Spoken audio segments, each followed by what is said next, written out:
The Senate Committee on Foreign Relations will come to order. Welcome, Senator Rubio.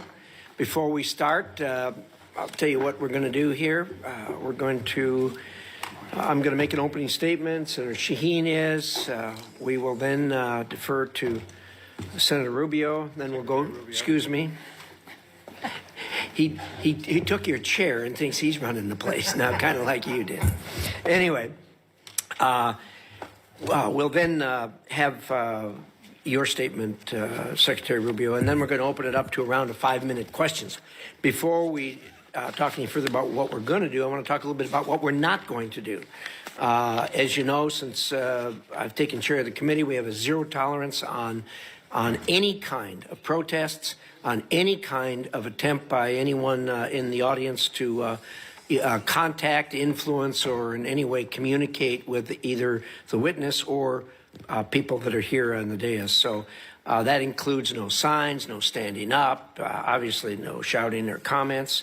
And so you'll be interested to hear, Secretary Rubio, since you were here last time, it's been calm and quiet. We haven't had to run anybody out of here.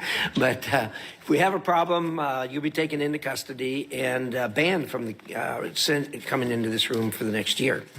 So with that, I would like to say a warm welcome back, Senator Rubio. We're always glad to have you here and so glad you're happy to spend time with us. You picked up a little, and it's good to have you here again. Under President Trump and your work at the department, this administration has accomplished incredible things in a short period of time.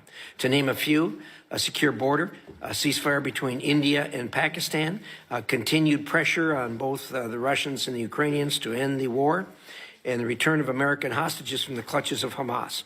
You've instituted a return to the office for states' employees and a return to a merit-based hiring system, ensuring the department can deliver for the American people.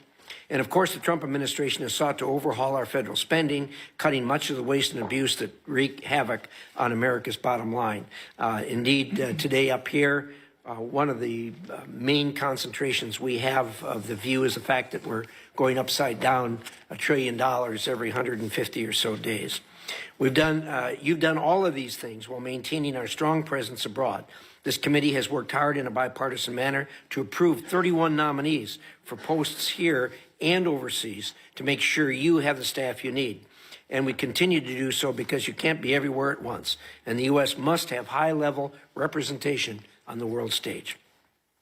This is important because we face threats from all across the globe. Actors from China to Russia, from North Korea to Iran have united in an authoritarian axis bent on weakening the United States.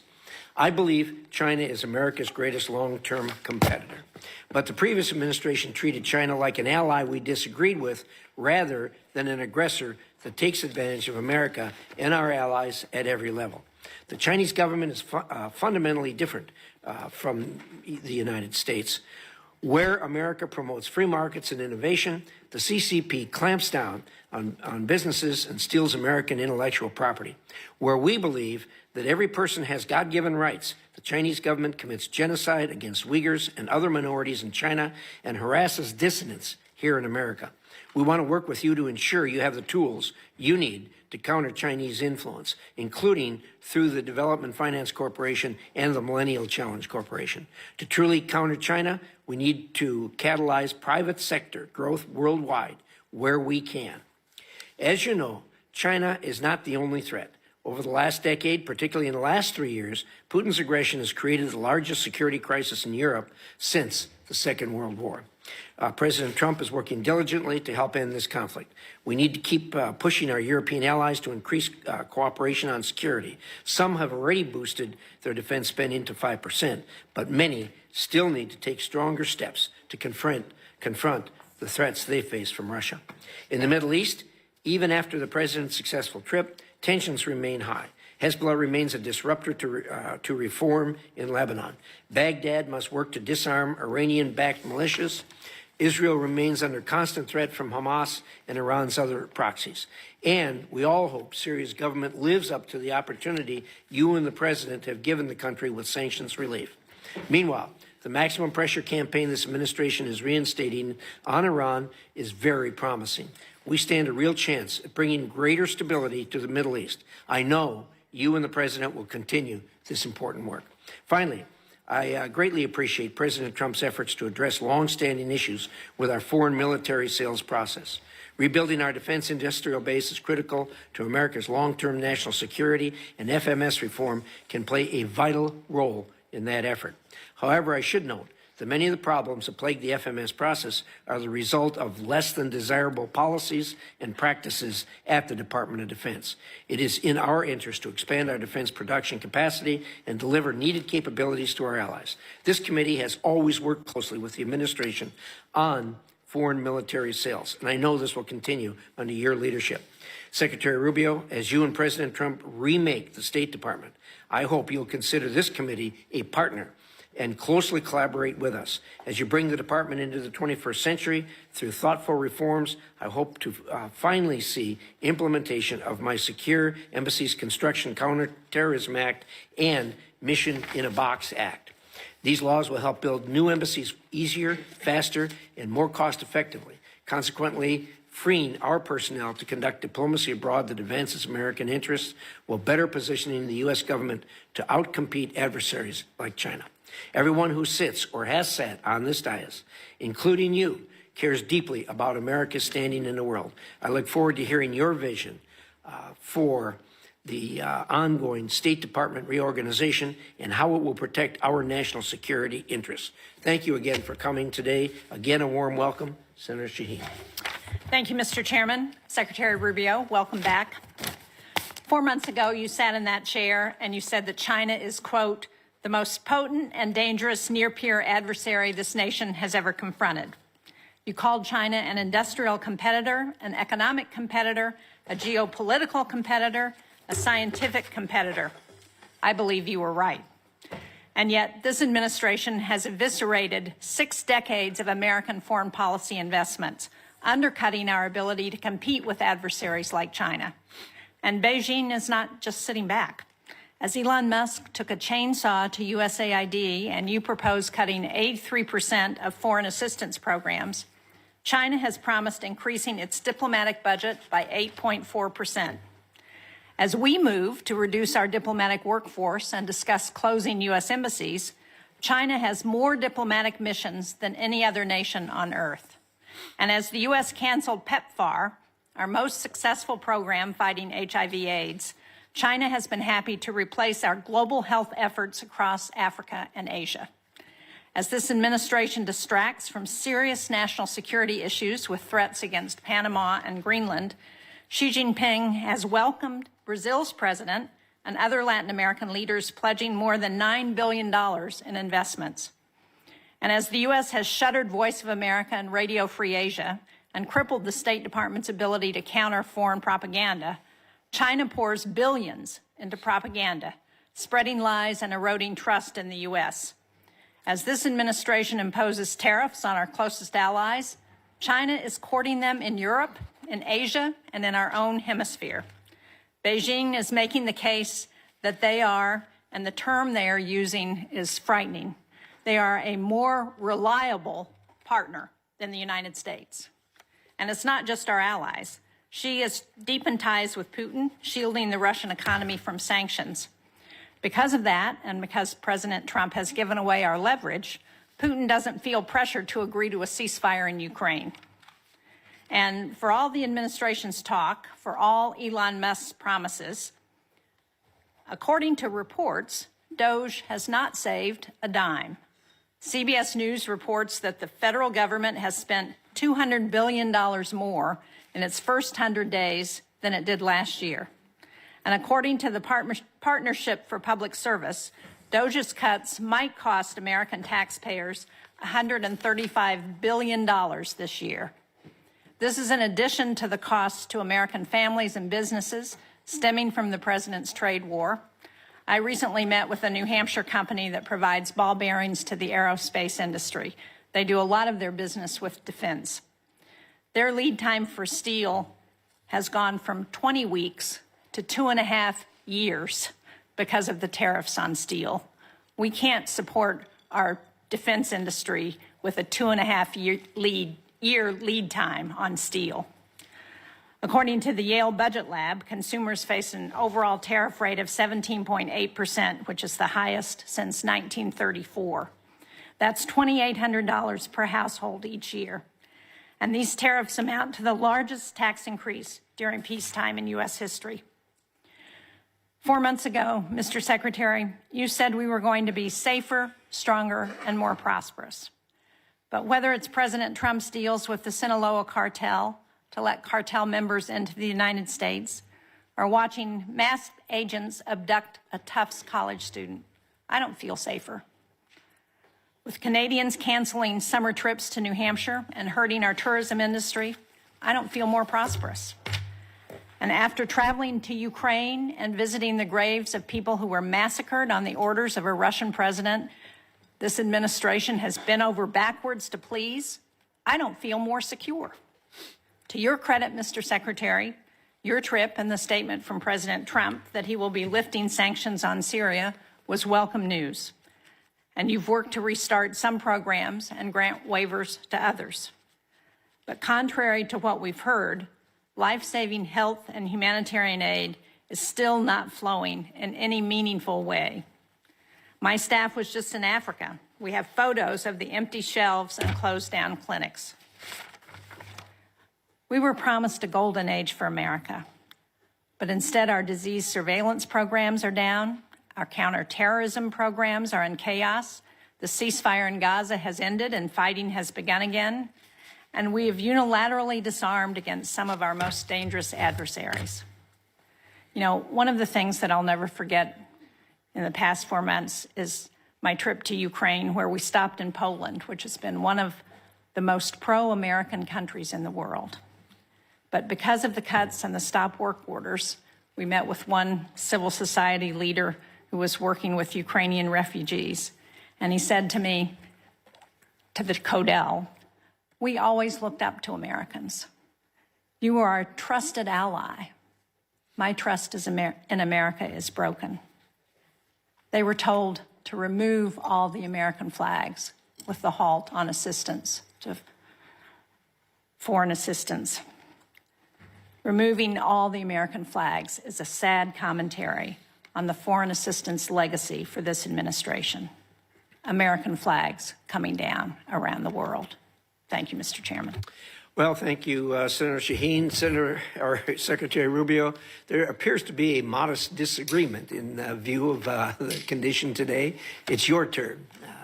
Close the gap for us, please. Thank you. It's an honor to be here on behalf of the National Archives, and in addition to... we don't have time for you to list. Okay, well, we'll focus on state today. I appreciate the opportunity to speak to you today. You know, when I came here 4 months ago, I told you that what I wanted was a State Department that was at the heart and soul of American foreign policy, that it was the single biggest driver both of action but also of ideas, and we're well on our way to achieving that. And the way I'll talk about some of the individual things we've accomplished during that time, but first let me explain sort of some of the processes by which we seek to arrive at it. The first is a reorganization of the way the State Department functions.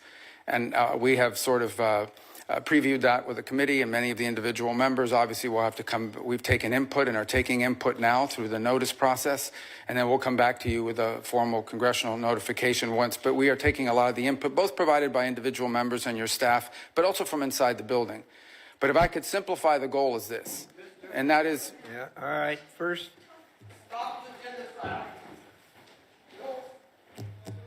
Carry on. The goal is to drive power and action in our agency to the regional bureaus and to our embassies on everything we do. We want our foreign policy to be holistic. So, for example, we recognize that the set of factors, both in diplomacy and foreign aid in Guatemala, or in Trinidad, or in Jamaica, are going to look different than they may somewhere in Africa, somewhere in the Indo-Pacific region. And we want those decisions and the influence over those decisions to be made, to be driven to the regional bureaus.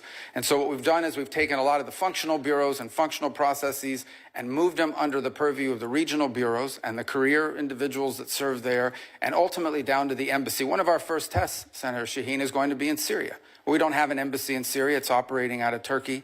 But we need to help them. We want to help that government succeed because the alternative is full-scale civil war and chaos, which would, of course, destabilize the entire region. And we are going to allow our people on the ground, both our embassy personnel at the Damascus embassy located in Turkey and for the short period of time, at least or in the interim, our ambassador in Turkey, to work with local officials there to make determinations about what kind of aid they need. Is it humanitarian? Is it improving law enforcement or governance functions? We think it's going to be the first test of this new model, but I strongly believe that our decisions and the power to drive decisions and the decisions and the inputs that we're taking have to be driven in many cases from the bottom up, not from the top down, and focused on the fact that there is unique sets of factors in individual parts of the world that require different priorities and attention. And ultimately, foreign policy, mature foreign policy, requires a balancing of interests. That's just a fact. Okay, our human rights agenda is going to look different in certain parts of the world than it will in others. That doesn't mean that we as a people have abandoned it. That means that in a world where you need to conduct real foreign policy in a mature and structured way, there are ways you're going to have to balance all these.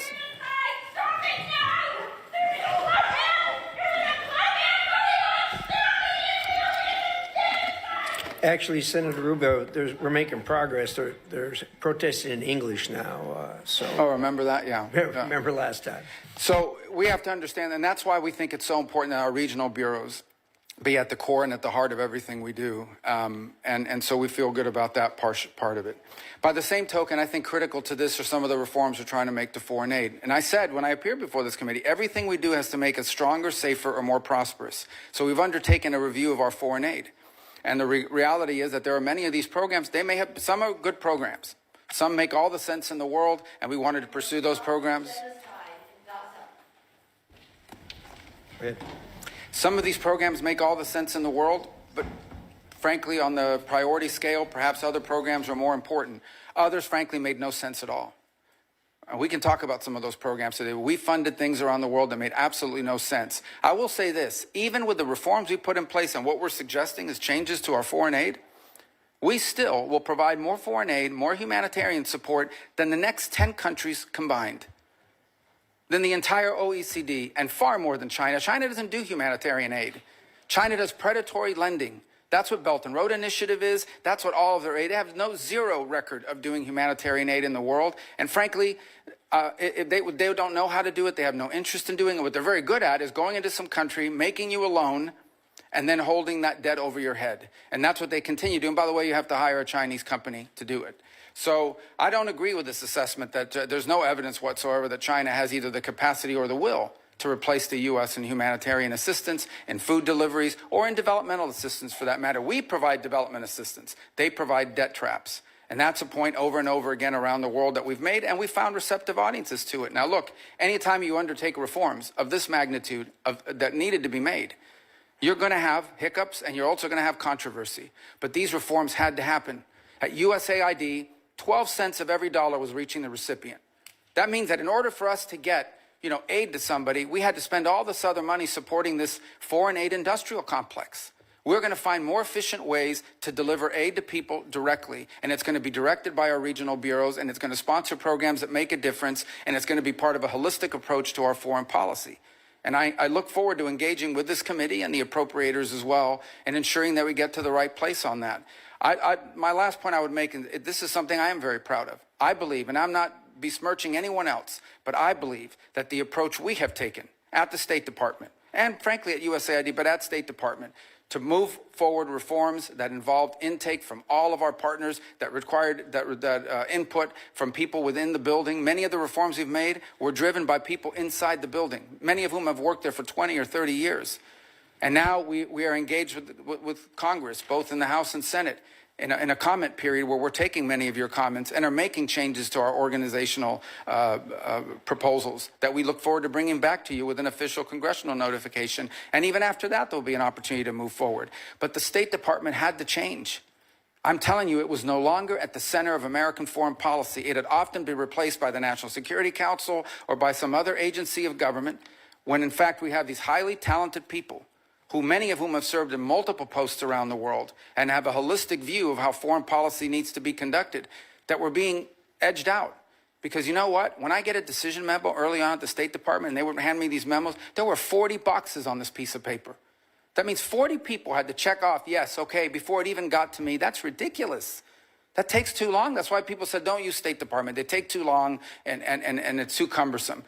And any one of those little boxes didn't get checked, the memo didn't move up the chain. That can't continue. We can't move at that pace in this world. Events happen quickly, and we have to be able to move at the pace of relevance. And so I hope to work with you in a productive way to make that possible. You're not going to like all the changes, but I want you to know what the intent of the changes are. It is not to dismantle American foreign policy, and it is not to withdraw us from the world.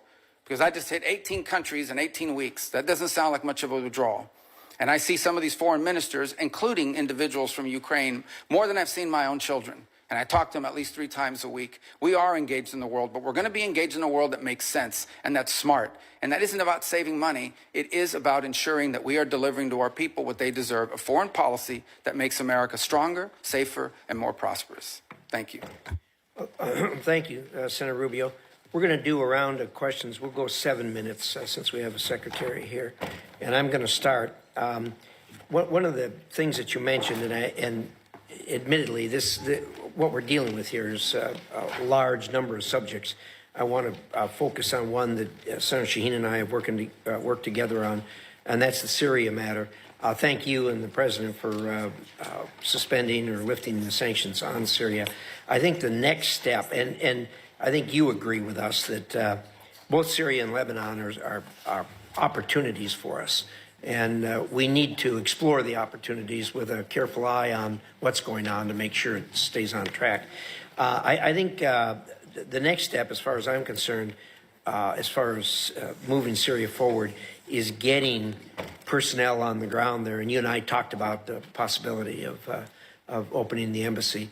And I understand that this isn't a classified setting, but can you maybe describe for us the challenges of opening the embassy, why we haven't done it to this point, staying within the bounds of the... Yeah, well, it's entirely driven by security concerns. By the way, it's not the transitional authorities. We don't think they would harm us, but there are other elements on the ground in Syria that we have to be able to protect our Important people. point.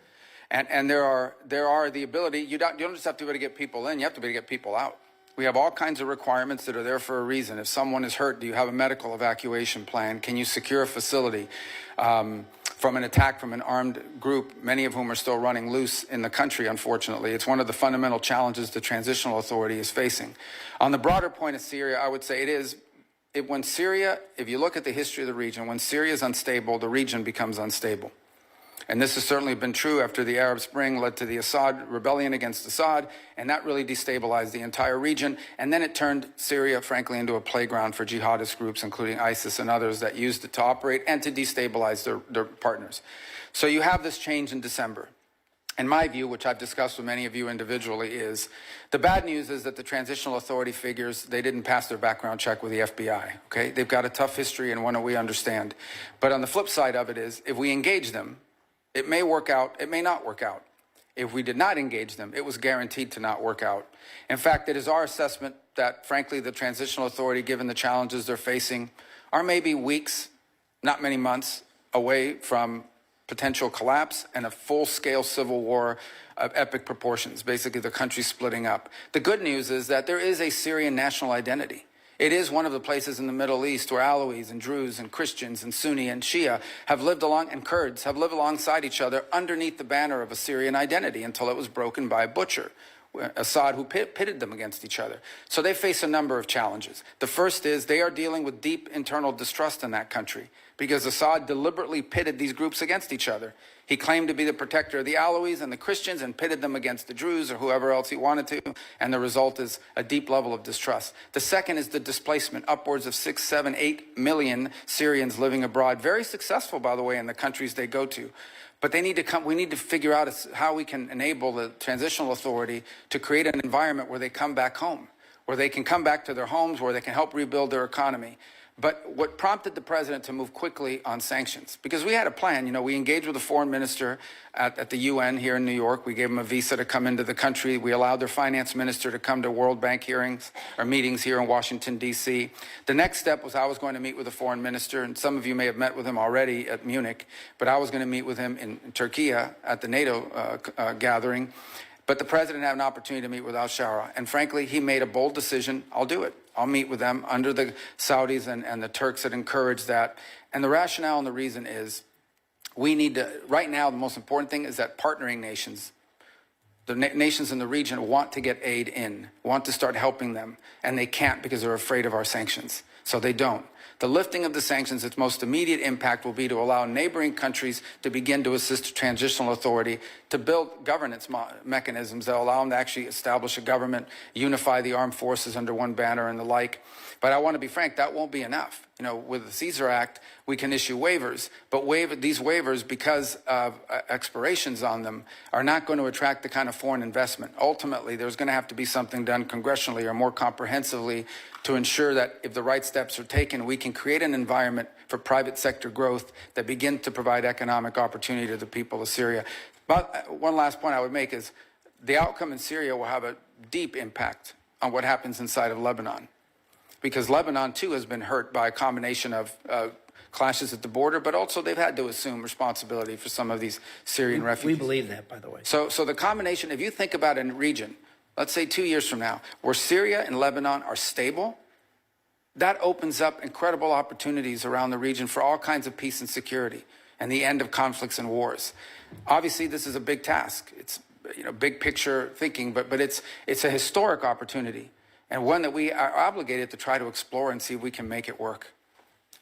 Thank you. I appreciate that, and I think we're in full agreement with this, and it is a conundrum as far as the sanctions are concerned. We've got the 6 month, but as you say, the future. It's hard to predict the future since it hasn't happened yet, as Yogi Berra used to say, and there are real issues and risks in the future. We can take it a step at a time. You issued a visa to the foreign minister. Senator Shaheen and I met with the foreign minister in Munich. You issued him a visa to come to New York, which is important to meet with other heads of state. Do you have the ability to do that for the president also?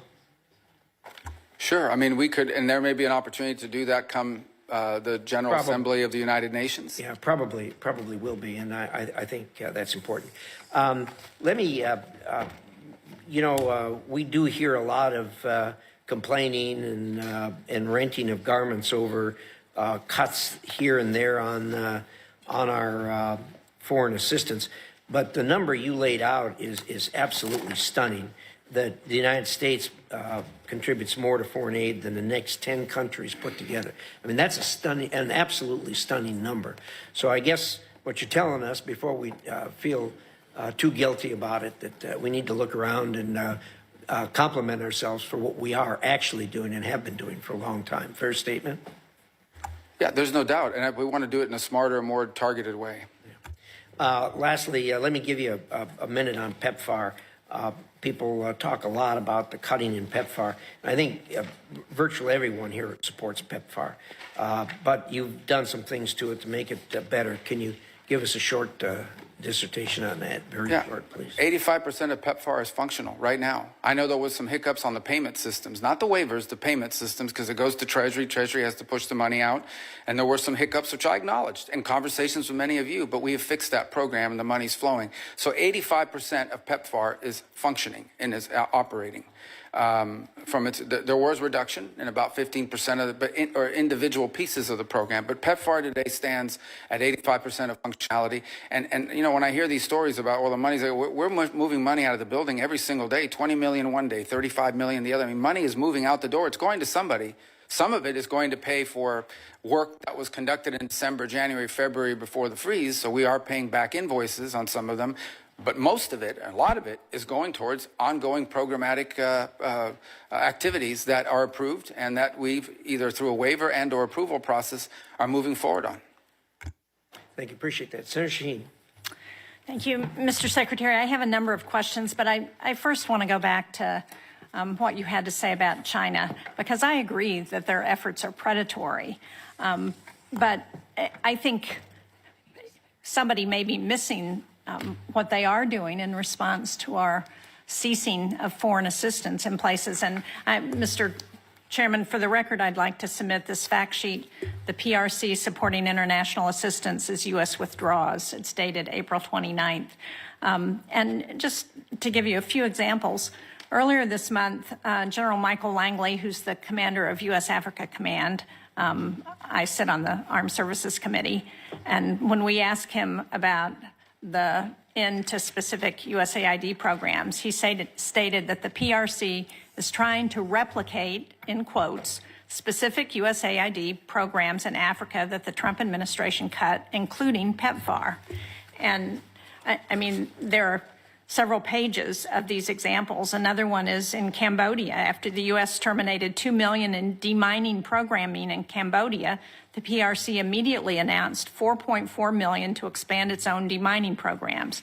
The PRC also recently stepped in to fund child literacy and nutrition programs previously supported by USAID. So we can pretend that China is not doing these things and picking up and promoting themselves as a reliable partner when the United States is not. But we have specific examples that show where this is happening. But I want to move to Ukraine because we heard the conversation that the president had with Vladimir Putin, the phone conversation where Putin didn't agree to any meaningful negotiation that would end this war in Ukraine. As President Trump has admitted, Vladimir Putin is taking him for a ride. Now, we have a bipartisan bill in the Senate that's led by Lindsey Graham. It has 80 sponsors.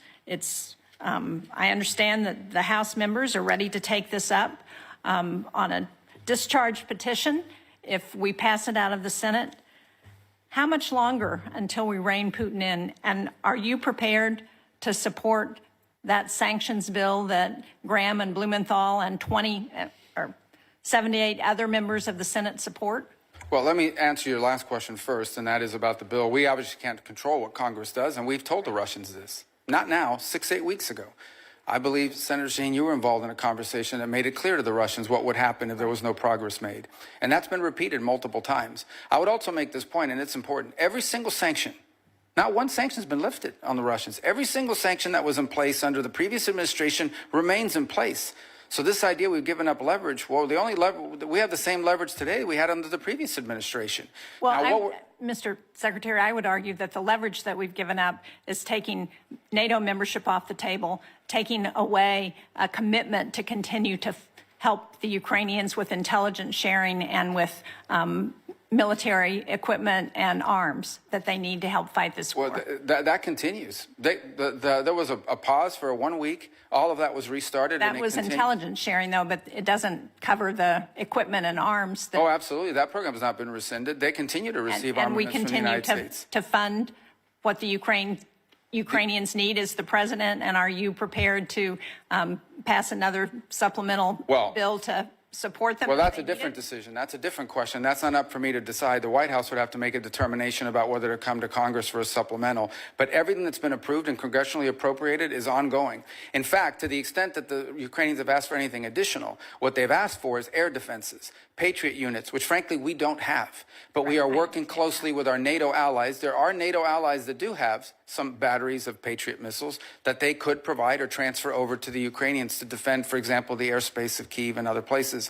And we've been encouraging in that front and working alongside our partners there to get deliveries of some of these systems. As you can imagine, none of these countries want to give up their Patriot systems either.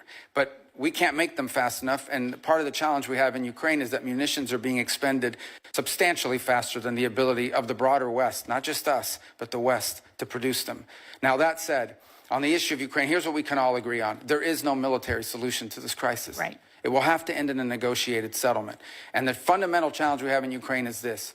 Russia wants what they do not currently have and are not entitled to, and Ukraine wants what they cannot regain militarily. And that's been the crux of the challenge. I don't disagree with that at one level, but on the other hand, what Vladimir Putin is doing now is playing for time, and he's playing this president like a fiddle. And the longer he plays it, the more opportunity he has to gain territory in Ukraine, and the harder it's going to be to get him to the table. What we need to do is to put pressure on Vladimir Putin in every way we can to ensure that we can get them to the negotiating table. Well, I disagree with this playing with a fiddle analogy, because the truth of the matter is when Vladimir Putin woke up this morning, he had the same set of sanctions on him that he's always had since the beginning of this conflict, and Ukraine was still getting armaments and shipments from us and from our allies, and the European Union is about to impose additional sanctions, and the U.S. is looking for no Patriot batteries to be able to transfer from other NATO nations into Ukrainian hands. And what the president's trying to do is end a war. He's trying to end a bloody, costly war that neither side can win, and people are dying every single day. But this notion that I don't, what has Putin gained throughout this? He hasn't gotten a single concession. He hasn't gotten a single sanction lifted. And the more time he gets without additional pressure on Russia, the more incentive he's got to continue to gain territory and continue to play for time. But I want to just get to a final question because my time is running out. And that is, I recently wrote a letter to you about the issuance of executive orders on thousands of Afghan allies. These are people who fought alongside our military during the war in Afghanistan. They've been stranded in Qatar and Albania and Pakistan and Afghanistan. These are individuals who have been vetted already. They're ready to travel to the United States. And the question I have is this administration going to allow them to come to the United States as it promised? Because unless we're willing to keep our commitments to those people who were willing to fight and die alongside of us, then how can we ever ask people to do that again? Yeah, a couple points. Some of those are I think the issues that is getting mixed up here is whether we are going to pay for them to fly to the United States once a visa is issued, or whether they have to find their own transportation to the U.S. So there's two separate topics: our payment to move people forward, but also the issuance of the visas. And when that is still going through an internal review as to who is going to be allowed in, there's been a review of the vetting process that's been used. Frankly, there have been some errors found in the previous vetting process that we're concerned about. And I'm separating out from that audience people who we have closely vetted because we've been working alongside them for many years with regards to their service alongside our intelligence forces or special operators on the ground from the broader. Remember, they're also bringing dependents with them. There were some concerns early on about freezing or slowing down this program until we could determine whether we were properly vetting people to come towards the United States. And that process is ongoing, and I think we'll have more concrete answers for you, which I know is not satisfactory at this moment, but we've obviously had a lot going on. But this is something that we've heard a lot from both our DoD partners and others in the intelligence community, and we're working to make progress on that. I'm out of time, but just to clarify on last week, Secretary Noem announced that temporary protected status, which I understand is not exactly the same, but for over 8,000 Afghans would end on July 12th. Many of those people are people, again, who fought and died alongside of our men and women in the military. And for us to send them back to sure death at the hands of the Taliban is just not what they were promised when they agreed to fight with us. Thank you, Mr. Chairman. Thank you, Senator Shaheen. Senator Ricketts. Thank you, Mr. Chairman. Secretary Rubio, welcome. The United States is at its most dangerous time in our history since World War II. And we know, we can see what Russia's done in Europe. We know the increasing aggression of communist China, Iran, North Korea. I want to hit upon Iran real quickly here. As you know, this is a theocracy that's got brutal mullahs and corrupt military. They chant death to America, death to Israel. You've had 4 rounds of negotiations with them so far, and I think you framed it best when you said earlier this month they have to walk away from sponsoring terrorists, they have to walk away from helping Houthis, they have to walk away from building long-range missiles that have no purpose to exist other than having nuclear weapons, and they have to walk away from enrichment. That was your quote earlier. And that enrichment is particularly important, as you've stated, and Steve Witkoff reemphasized over the weekend, the ability to enrich at 3.67% for a civilian program. It only takes a few weeks to get to 90% for a military-grade weapon. Now, what I'd like you to just talk about real briefly is, what are you thinking about when you say they've got to get rid of their nuclear program, they've got to have complete disarmament? Is it still the policy that they cannot be allowed to enrich at all in Iran? Thank you. Well, obviously, these are ongoing, I hope to be ongoing negotiations, because the alternative would be far worse, in my view, but maybe necessary. But we hope that we can reach an agreement with Iran. So here's the baseline that I've described to everybody on it. If what Iran wants is a civil nuclear program, energy, the ability to develop nuclear energy, there's a model for that multiple countries around the world currently follow.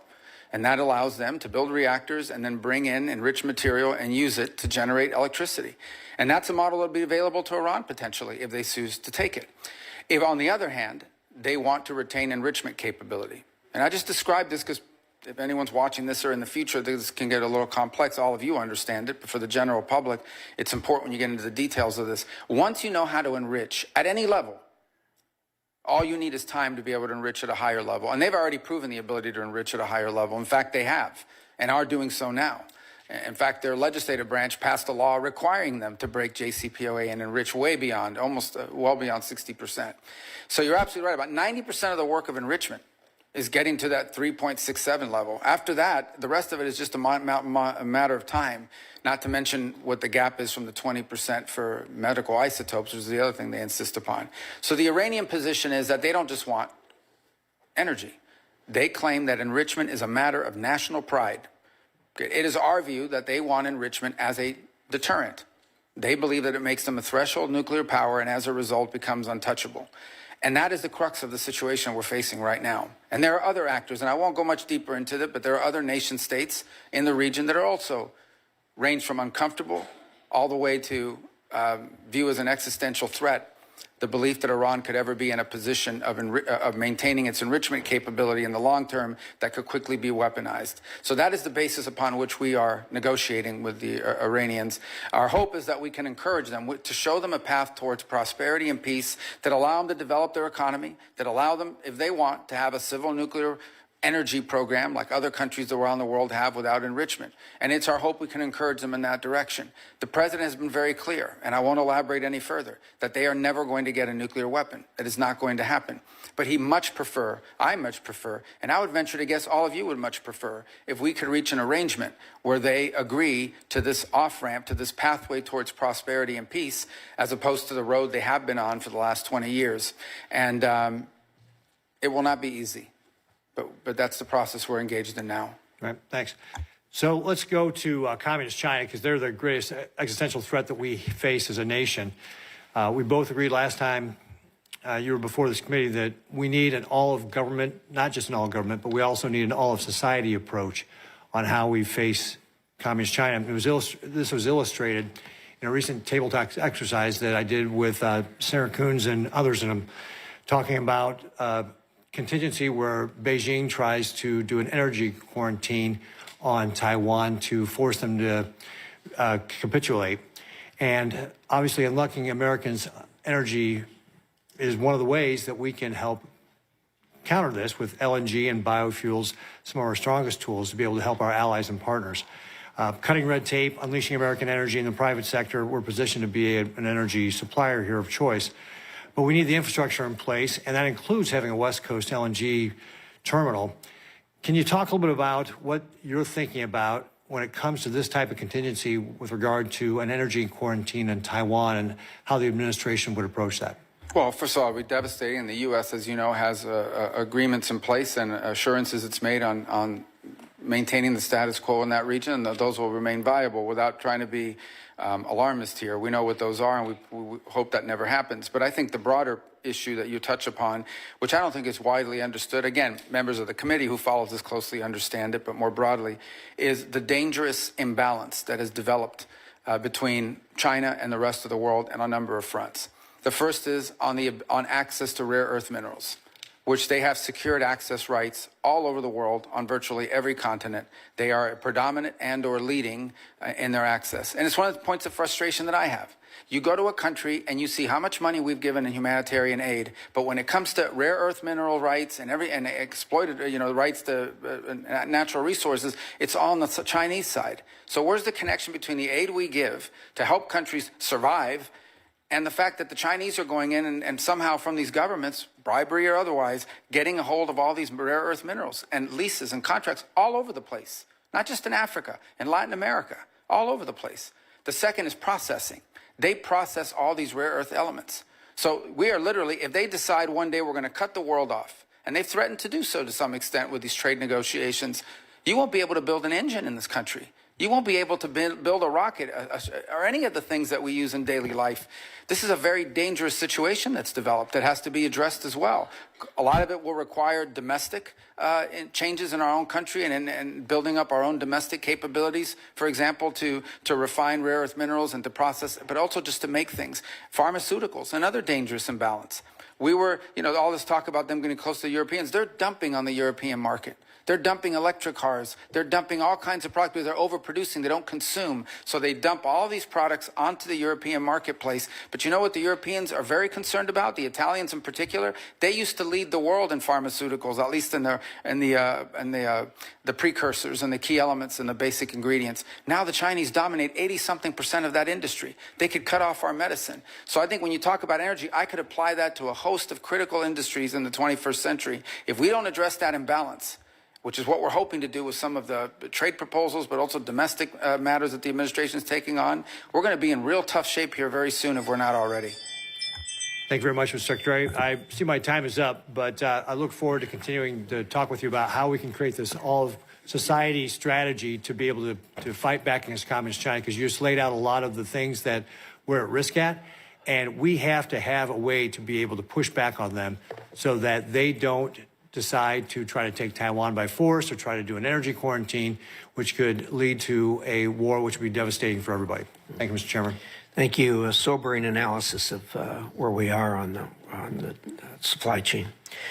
Senator Coons. Thank you, Mr. Chairman, Ranking Member. Thank you, Secretary Rubio. Look forward to 2 sessions together today. This afternoon, you'll be in front of the Appropriations Subcommittee. And I think there's going to be some themes across both of these. First, I think we all agree that China poses our single greatest geopolitical threat and that we have no choice but to deter China across the board and to outcompete China. Senator Ricketts and I just traveled to the Philippines and Taiwan and saw directly the challenges that we face there and regionally. And you've recently had some significant successes, the DRC, Rwanda, peace transition, the avoidance of escalation in India and Pakistan, the opening towards Syria. But I also, frankly, think that there's been a real lack of coordination and some serious harm to our standing in the world with some of the countries that we have worked most closely with over decades.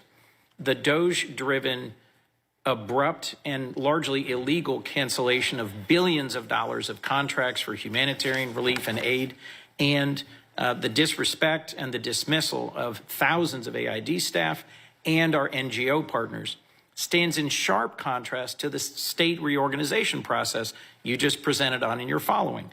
You've submitted plans and proposals. We're having a conversation. You're going to send a congressional notification. We're going to have a hearing. That's the way that the reforming of USAID could have and should have happened. And so I just at the outset had to say, we'll return to this hearing after live coverage of President Trump. He's been meeting on Capitol Hill with Republican lawmakers on tax and spending legislation. Live coverage on C-SPAN 3. I think it was a great talk. It wasn't a speech. We talked about things. Who do you work for? Notice. Who? Notice. I don't even know what the hell that is. You gotta get yourself a real job. Let me tell you. I think we have unbelievable unity. I think we're going to get everything we want, and I think we're going to have a great victory, and this man has done a great job, and I think this was a tremendous session. You may want to say something. Yeah, it was a great meeting. The party is unified. The House Republican Conference is excited. Multiple standing ovations. They love this president. The people back home love what he's doing. It's historic, and everybody understands the scope and the meaning of this. If we do not accomplish this mission, every one of you, all the American people are going to have the highest tax increase that you've ever had. And among the debt ceiling cliff that's approaching and all the other problems, this is the bill to do it. I think we're going to get it done, Mr. President. The Democrats want to raise your taxes. If this doesn't work, if this doesn't get the numbers that the Republicans want, and I think it does. I think it's all Republican vote. The Democrats are going to be raising your taxes by 68%. And they will not do the we're going to have an 85% cut in drug costs. 85% cut in drug costs. The Democrats, the drug prices are going to go up. I can't imagine a Democrat not voting for this. I think the Democrats, if they don't vote for it, that means they're voting for an increase in drug prices. Think of that, versus an 80 to an 85, maybe 75, but could be an 85% cut in drug costs. Okay. Mr. President, will you need to reach out to individual members? We need to make a pitch to individual I don't members. think so. No, that's what I did today. That's really what we did today. I think it was a really great. That was a meeting of love. Let me tell you, that was love in that room. There was no shouting. I think it was a meeting of love. There were a couple of things that we talked about specifically where some people felt a little bit one way or the other, not a big deal. And I covered them. It wasn't so much a speech. I covered certain points. And I think I'd be very surprised. You told them you were losing patience. Are you losing patience? No, I didn't tell them. Who told you I said I'm losing That's what we heard inside the room. You said It's a lie. you Wait a were minute. losing Wait. Who told you that? We heard from people inside the room. Oh, really? true. It's totally true. I never used the term. I didn't say losing. I didn't even talk about it. In fact, it's the opposite. I think we're going to get it done. I'm not losing patience. We're ahead of schedule. Anybody that told you that is a liar. Wait a minute. I never mentioned the word losing patience because I'm not losing patience. We're ahead of schedule. That's why I asked you. I want to get Well, why don't you go back to your source and tell them they're liars if the source even exists? Passes the House. Senators are already talking about making a number of changes. Sure. Always Is have. that okay? Yeah. We want them to swallow this Yeah. bill. In some cases, they have things that I like even better.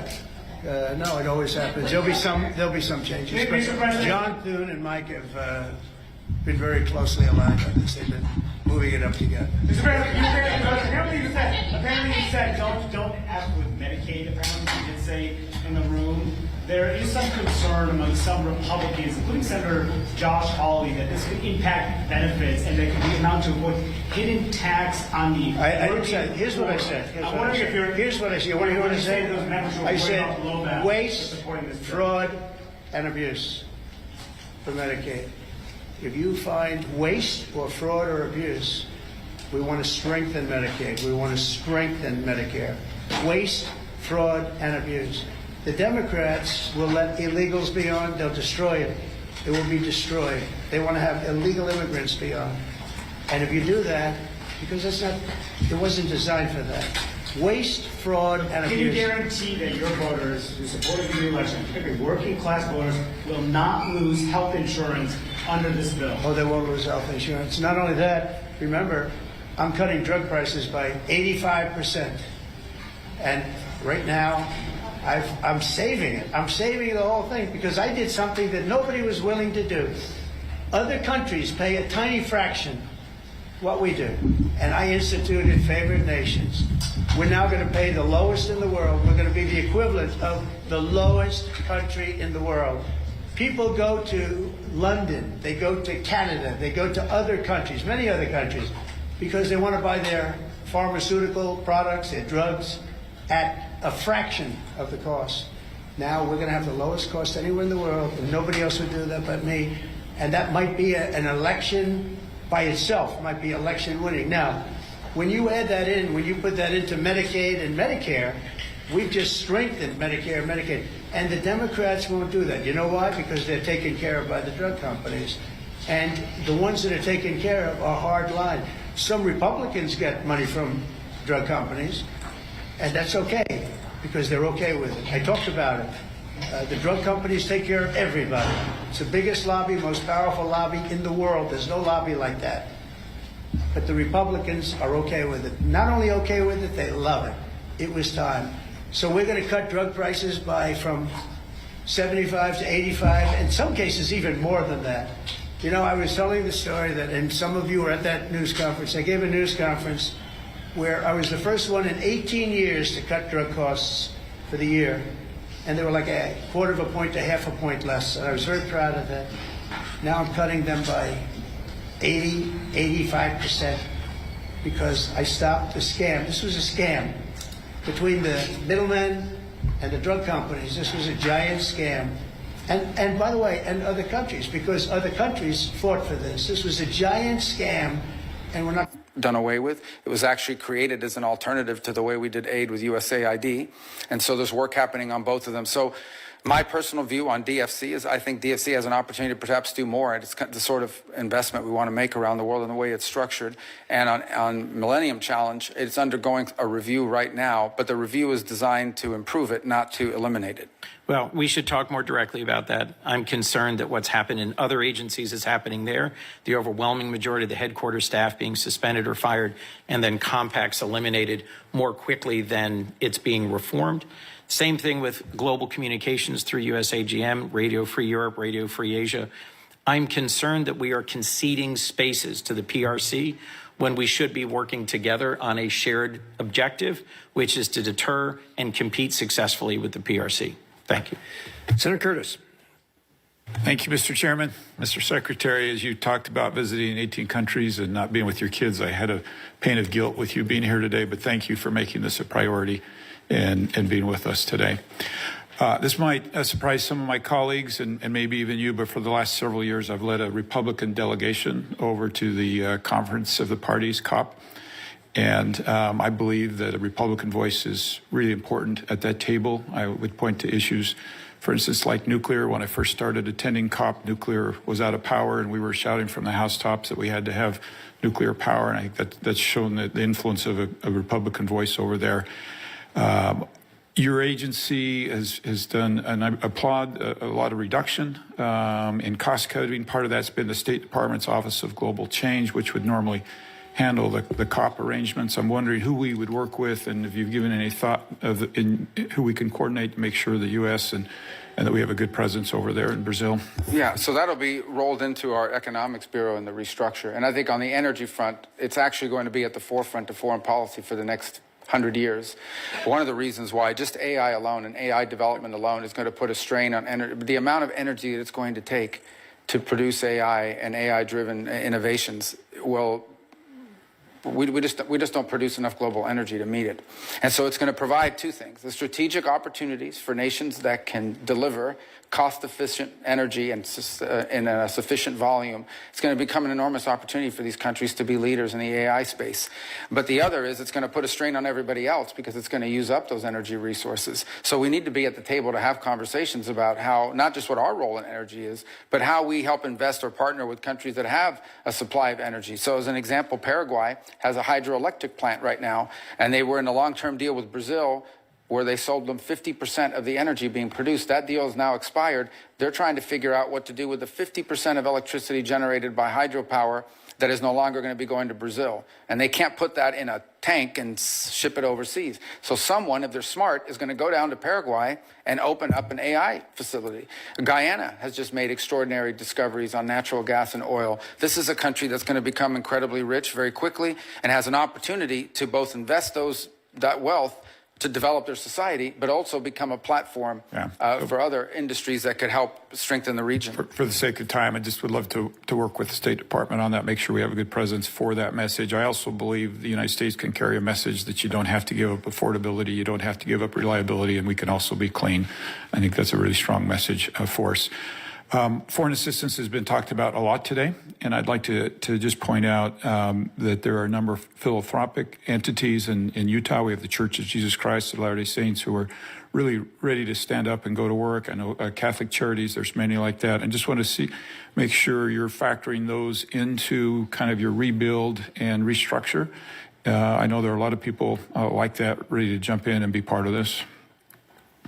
Absolutely. And just to go back on foreign aid for a moment, we're going to be doing foreign aid. We're going to be doing humanitarian relief, disaster relief. We're going to be doing all the things we've done before, maybe not some of the same projects, but we're going to be doing all of it. The difference is it's going to be coordinated out of the umbrella of the State Department, and it's going to be part of a cohesive, coherent foreign policy. And it's going to be driven by our embassies and our regional bureaus. So in the case of the Philippines, which was brought up a moment ago, we're going to rely not just on the region, the bureau here in Washington, but in our embassy on the ground to help us every single year construct what aid needs to be delivered, be it humanitarian or disaster relief or the like, to that country. And that's been missing, that sort of cohesive approach to how we treat foreign aid as a tool in our broader toolbox, as opposed to its own toolbox altogether. We want to make it part of our broader toolbox on foreign policy. Yeah, and I think my only footnote is, as we do that, let's keep in mind that many people are willing to participate and be part of this without a drag on the U.S. tax dollar that I think can complement the vision that you just laid.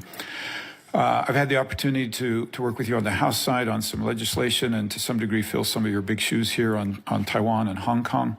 And I just wanted to touch on that briefly. I know Senator Ricketts brought up Taiwan with the recent implementation of more national security laws and the blockade-style drills around Taiwan. How can Congress better work with you and your department to support you and make sure we're doing everything that we can do?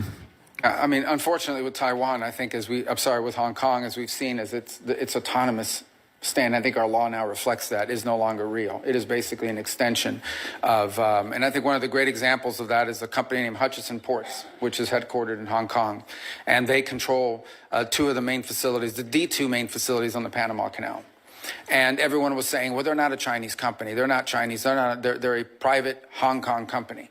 Well, when Hutchison Ports decided they were going to sell, all of a sudden the Chinese government's put all kinds of pressure on them and has slowed down the deal. So how can it be, if this company is an independent Hong Kong company, why do they care what the Chinese authorities think? Well, the reason is because they are under Chinese control and Chinese influence. And the fact they're headquartered in Hong Kong is no longer a protection from that. So I think it's important for us to understand Hong Kong cannot become a place where China can evade, be it sanctions or restrictions, by simply hiding behind some company who has an address there. It is sadly, tragically, and unfortunately, fully under the control, for national security perspectives, of authorities in Beijing. And sadly, as part of that, has lost all of the values that were in Hong Kong before, of a free press, of free people, that went with that as well.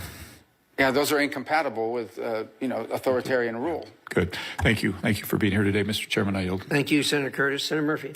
Thank you very much, Mr. Chairman. Thank you, Mr. Secretary, for being here. Before I ask my questions, I just ask that after this hearing, you go back and reconsider a claim that you made in your opening statement. It would certainly shock Americans to hear that only 12% of our foreign aid reaches recipients, needy recipients on the ground, the people who need the help. That is not actually an accurate number. That is the amount of our aid that goes directly to local groups on the ground. But as you know, most of our aid runs through bigger international organizations like Save the Children. Those entities are getting somewhere around 85% of the aid we give them directly to recipients on the ground. And so I think what you've done to shutter USAID is illegal, but I also think it's bad policy. And I do think it's important for us to all be operating with the same set of facts. And the fact is not that only 12% of taxpayer dollars are ending up in the hands of the people who really need it on the ground. Mr. Secretary, I wanted to talk to you about the president's personal business interests. During his first term, he made the decision to not enter into any new business deals during his presidency, that Trump-affiliated businesses would not enter into any foreign business arrangements. And that made sense because obviously it can be confusing for foreign governments to know how to try to win favor with the U.S. government if they have one route, making concessions that are good for U.S. national security, and they also have another route, which is perhaps helping the president's business interests. The president obviously changed that policy, and in this administration, his business interests are announcing new agreements and new investments into those business interests by foreign governments. And I think it stands to reason that creates a real problem for foreign policy, and it creates a problem for foreign governments in which they don't exactly know what the best way is to try to get on good terms with the U.S. government and with the White House. Is it to do what's right for American national security, or might it also be to do a business deal with the President of the United States or the entities that he controls? Just to clarify, when the President's businesses are engaged in negotiations, for instance, with the UAE on their stablecoin business, there was this big investment announced recently. You are not part of those negotiations. Those are being done by the president's family or those representing the president's business. Yeah, I'm not aware the president's involved in managing any business. He's other than the presidency of the United States. His family is allowed to make business deals. They continue to operate the enterprises that his family ran. I also don't accept the notion that these deals, for example, in Saudi Arabia or the UAE or Qatar, had anything to do with the president. For example, the Qatar bought $200 billion worth of airplanes from Boeing. The president's not as far as I know, not a shareholder, certainly doesn't own Boeing. So the overwhelming, if you look at the deals that were structured, they were involved in investments in the United States. That's the deals he signed, and or investments in, for example, the UAE or Saudi Arabia involving artificial intelligence. UAE did announce a massive investment in World Liberty Financial, and World Liberty Financial is controlled by the president. And the president does actively engage in these businesses. He uses his social media to market the businesses that are being run by his family. I mean, just go on to his social media feed and you will see him marketing his meme coins. So that is the president of the United States. That is not his son's doing. But that, just to be clear, that was not part of this. That was not an announcement as part of this trade visit that was conducted into the Middle East. Well, whether or not it was made during the time the president was there are obviously business deals being done between Trump entities and these countries. Let me ask you about the one that is probably most confusing to this committee, which is the planned gift of a plane to either the United States government or the president.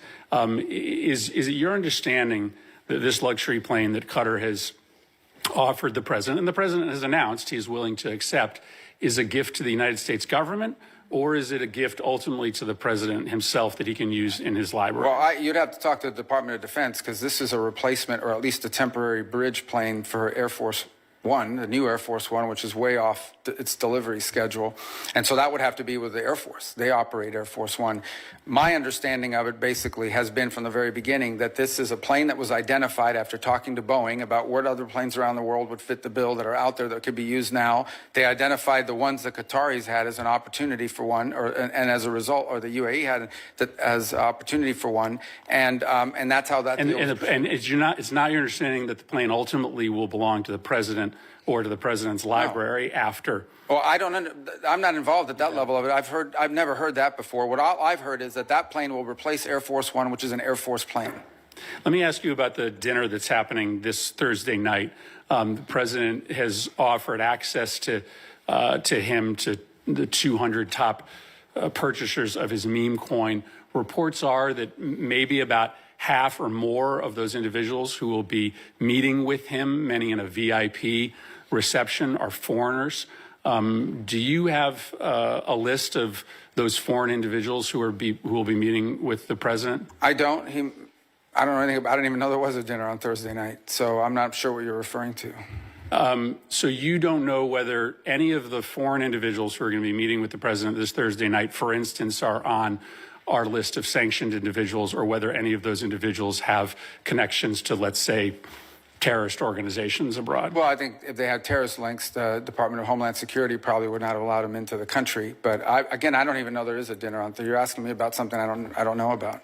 Well, but listen, this is a dinner that the president is having.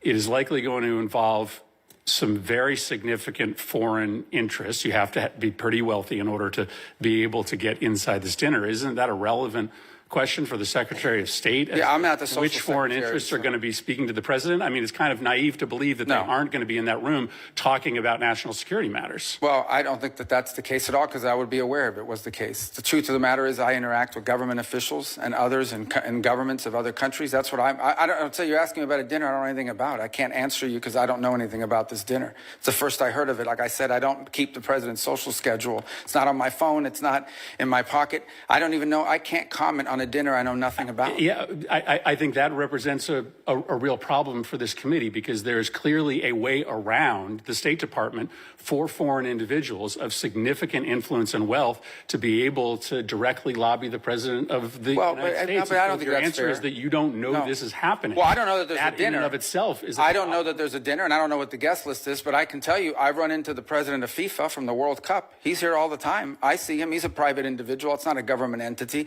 And he's met with the president and is friendly with the president. He doesn't have to go through me to meet with the president. The president has relationships and friends and people he's known for a long time. Some of them are foreigners. That's not unusual. Yeah, but you're asking me about a specific dinner and implying nefarious impact. I can't comment on a meeting on with a the dinner. president. I think you should probably endeavor to get your hands on the list to make sure that there aren't individuals there who are perhaps contravening national security interests that the Well, I don't think Department that's, of I don't State have any is concern about that. Ultimately, I don't have any concern that the president having dinner with someone is going to contravene the national security of the United States. Thank you, Mr. Chairman. Thank you. Senator Kaine. Thank you, Mr. Chair. Thank you, Mr. Secretary. In response to an earlier question, you sort of posed a question back. What is one thing that has happened during the Trump administration that has strengthened Vladimir Putin's hand in Ukraine, mentioning that the sanctions were still in place? I just would like to introduce for the record an article dated February 28 from NBC News titled "State Department Terminates U.S. Support of Ukraine Energy Grid Restoration." That'll be entered in the record. I was in Ukraine the day after the Palm Sunday bombing in Sumy and spoke to USAID staffers who'd all been riffed. They're going to be laid off either the middle of the summer or early September. I'm aware that that's subject to litigation, but they talked about the fact that the grant cancellation canceled a grant that USAID had in place, hundreds of millions of dollars, that has been used repeatedly to restore the Ukrainian energy grid after attacks by Russians. I could give other examples. That is the one that is most present on my mind since I was just there.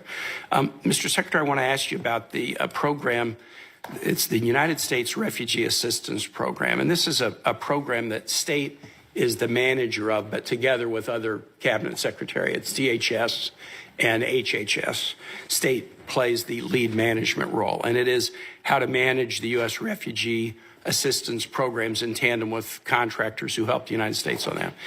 By an executive order on the first day of his presidency, President Trump paused all refugee programs and has canceled contracts to the agencies like the U.S. Catholic Church or Lutheran Refugee Services or HIAS or Church World Services who've been resettling refugees. Those programs are paused. There's litigation about it, but as far as I know, the United States is not, or the administration has not withdrawn the executive order. So there's essentially from this administration no refugee programs for anyone except. In early February, the president announced a special refugee program for Afrikaner farmers, justified A, by some concerns about South Africa and foreign policy, but B, a claim that these were persecuted individuals. So right now, the U.S. refugee program allows a special program for Afrikaner farmers, the first group of whom arrived at Dulles Airport in Virginia not long ago, while shutting off the refugee program for everyone else. Do you think Afrikaner farmers are the most persecuted group in the world? I think those 49 people that came certainly felt they were persecuted, and they've passed every sort of check mark that had to be checked off in terms of meeting the requirements for that. They live in a country where farms are taken and land is taken on a racial basis. Okay. Do you think they're more persecuted than Uyghurs or Rohingyas, or more persecuted than political dissidents in Cuba or Venezuela or Nicaragua, or more persecuted than those who would be threatened should they be returned to Afghanistan by violence by the Taliban? Well, the problem we face there is the volume problem, okay? If you look at all the persecuted people of the world, it's millions of people. They can't all come here. And we had refugee programs. So why prioritize here. Afrikaner farmers? Well, because it's a small subset. It's a new issue, and the president identified it as a problem and wanted to use it as an example. But that's different from having these refugee programs that were basically spending money to put people up in communities and accommodate them, and it was acting as a magnet. Millions of people in this country illegally, and today the border is sealed. Let me challenge you, and I'm just going to say for the public, if you want to understand about the, quote, persecution of Afrikaner farmers, go look at the composition of the South African government. Since July of 2024, there's a government of national unity, and the opposition party to the ANC, the Afrikaner Party, the Democracy Alliance, is part of the governing coalition. They joined the governing coalition a year ago, and the leader of that party was given the remit of Agriculture Minister, John Steenhuisen. He is the leader of the former Afrikaner Party, still widely representing Afrikaners. He is the Minister of Agriculture in South Africa right now. I assert that this claim that there's persecution of Afrikaner farmers is completely specious. Are you aware ever during the apartheid era in South Africa did the United States establish a special program to allow South African blacks who were treated as second-class citizens in the apartheid program, a special program that they could claim refugee status in the United States? No, because that was probably in 9th grade or 8th grade at the time. Yeah, well, then I don't expect you to know. I'll just tell you, never has there been a program, a special program for Africans to come in as refugees to the United States. We've allowed special programs for people being persecuted for their religion, Soviet-era Jews. We've allowed special programs for people fleeing from communism, Cuba, Vietnam, the Soviet Union. We've never allowed a special program to allow Africans into the United States in an expedited refugee status until now. Afrikaner farmers living in a nation governed by a government of national unity that includes the main Afrikaner Party. And actually, an even more right-wing Afrikaner Party is also included in the coalition government. Now, would you agree with me, Mr. Secretary, that if we're interpreting the statutory phrase, a well-justified fear of persecution, we should try to do that in an even-handed way? I think we should try to do that in the interest of the national security of the United States. So okay, I agree with you too. We should. Should we try to do it in an even-handed way? So for example, should we say, if you're persecuted on the grounds of your religion, we'll let you in if you're a Christian, but not if you're a Muslim? I think that the United States has a right to allow into this country and prioritize allowance of who they want to allow to come in. But I think but I'm going to ask you, so a well-justified fear of persecution? Yeah, they thought that their farms were being burned down and they would be killed. I think that's a pretty good justification for wanting to come. They're afraid for their lives. And should it be applied in an even-handed way? That's an easy. No, our foreign policy doesn't require even-handedness. It requires prioritizing the interests of the United States. The statutory phrase says you are entitled to entrance as a refugee if you demonstrate a well-justified fear of persecution. No, you're not entitled. So can you have a different standard based upon the color of somebody's skin? Would that be acceptable? Well, I'm not the one arguing that. Apparently you are, because you don't like the fact that they're white, and that's why they're coming. I'm just asking you to say that would be unacceptable. Well, no, I would say that the United States, a very easy thing to say. The United States has a right to pick and choose who they allow into the United States. Even based on the color of somebody's skin. You're the one that's talking about the color of their skin, not me. These are people whose farms were being burned down and they were killed because of the color of their skin. Well, Well, you've demonstrated enough because you think anyone should be allowed into this country for any reason because they met a certain criteria. Who has said that? We are going to prioritize people that come into our country on the basis of what's in the interest of this country. That's a small number of people that are coming. But you said this weekend that there would be more. But in other cases, it's harder to vet. In other cases, it's more difficult. And by the way, the United States admits people every year. 1 million people come to this country every year legally. 1 million. And people now a year come to this there is country one legally. group No of other people country that in the have world an is nearly easy as generous. pass into this country. For the first time, this administration has said Afrikaners get an easy pass and refugee programs for the remainder of the world are shut off. And you can't say to the American public that we should apply this statute in an even-handed way. No, I think it should be applied in a way. No, you shouldn't be shocked. It should be applied in the national interest of the United States. Our immigration policy should be based on the national interest of the United States. Period. End of story. If there is a subset of people that are easier to vet, who we have a better understanding of who they are and what they're going to do when they come here, they're going to receive preference, no doubt about it. There are a lot of sad stories around the world. Millions and millions of people around the world. It's heartbreaking. We cannot assume millions and millions of people around the world. No country can. So you have to have a process of deciding who do you prioritize, who do you allow in. We do it all the time. We do it in our immigration system now under our current laws. Unfortunately, it's primarily based on family connection and not on what they're going to contribute to the society from a merit standpoint. That should be changed, but that'll require statutory changes. But the bottom line is, this notion that somehow we have to accept anyone who wants to come to the United States is absurd. No country in the world has an immigration policy like that. And no one is arguing that we should. I yield back, Mr. Chair. Thank you very much. Senator Daines. Secretary Rubio, it's great to see you here today. Very proud of what you're doing in your role. Grateful to call you a friend and to watch what you're doing now around the world with working on the president's agenda. Secretary Rubio, I want to talk about energy for a moment. Our allies in Europe are waking up to the security and economic threats posed by their reliance on Russian energy. Despite some progress, many of our European partners still are hesitant to diversify their energy portfolio, energy sources, and ensure they can literally keep the lights on. This recent nationwide power outage in Spain provided a timely reminder that intermittent sources of energy cannot replace reliable baseload power that comes from fossil fuels or other steady sources. So despite their acknowledgement of this threat, Europe is still making it very difficult for energy companies to do business on the continent.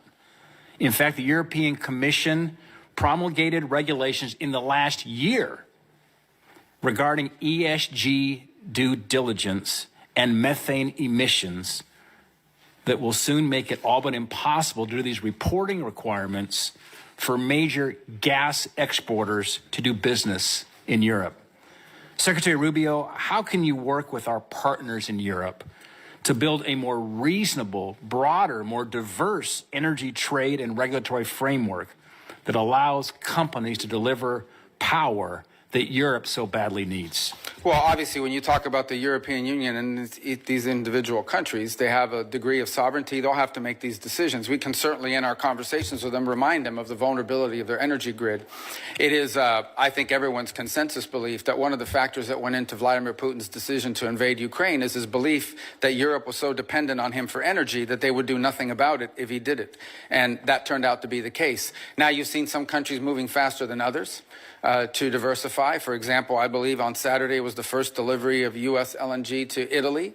They've opened up a terminal now to accept it. There are other countries that are looking. But obviously, these things take time. But I think the case in point, if in fact that's what led to the collapse of the grid, and there was, by the way, a collapse today in their telecom system as well in Spain, is a reminder of the vulnerability of energy.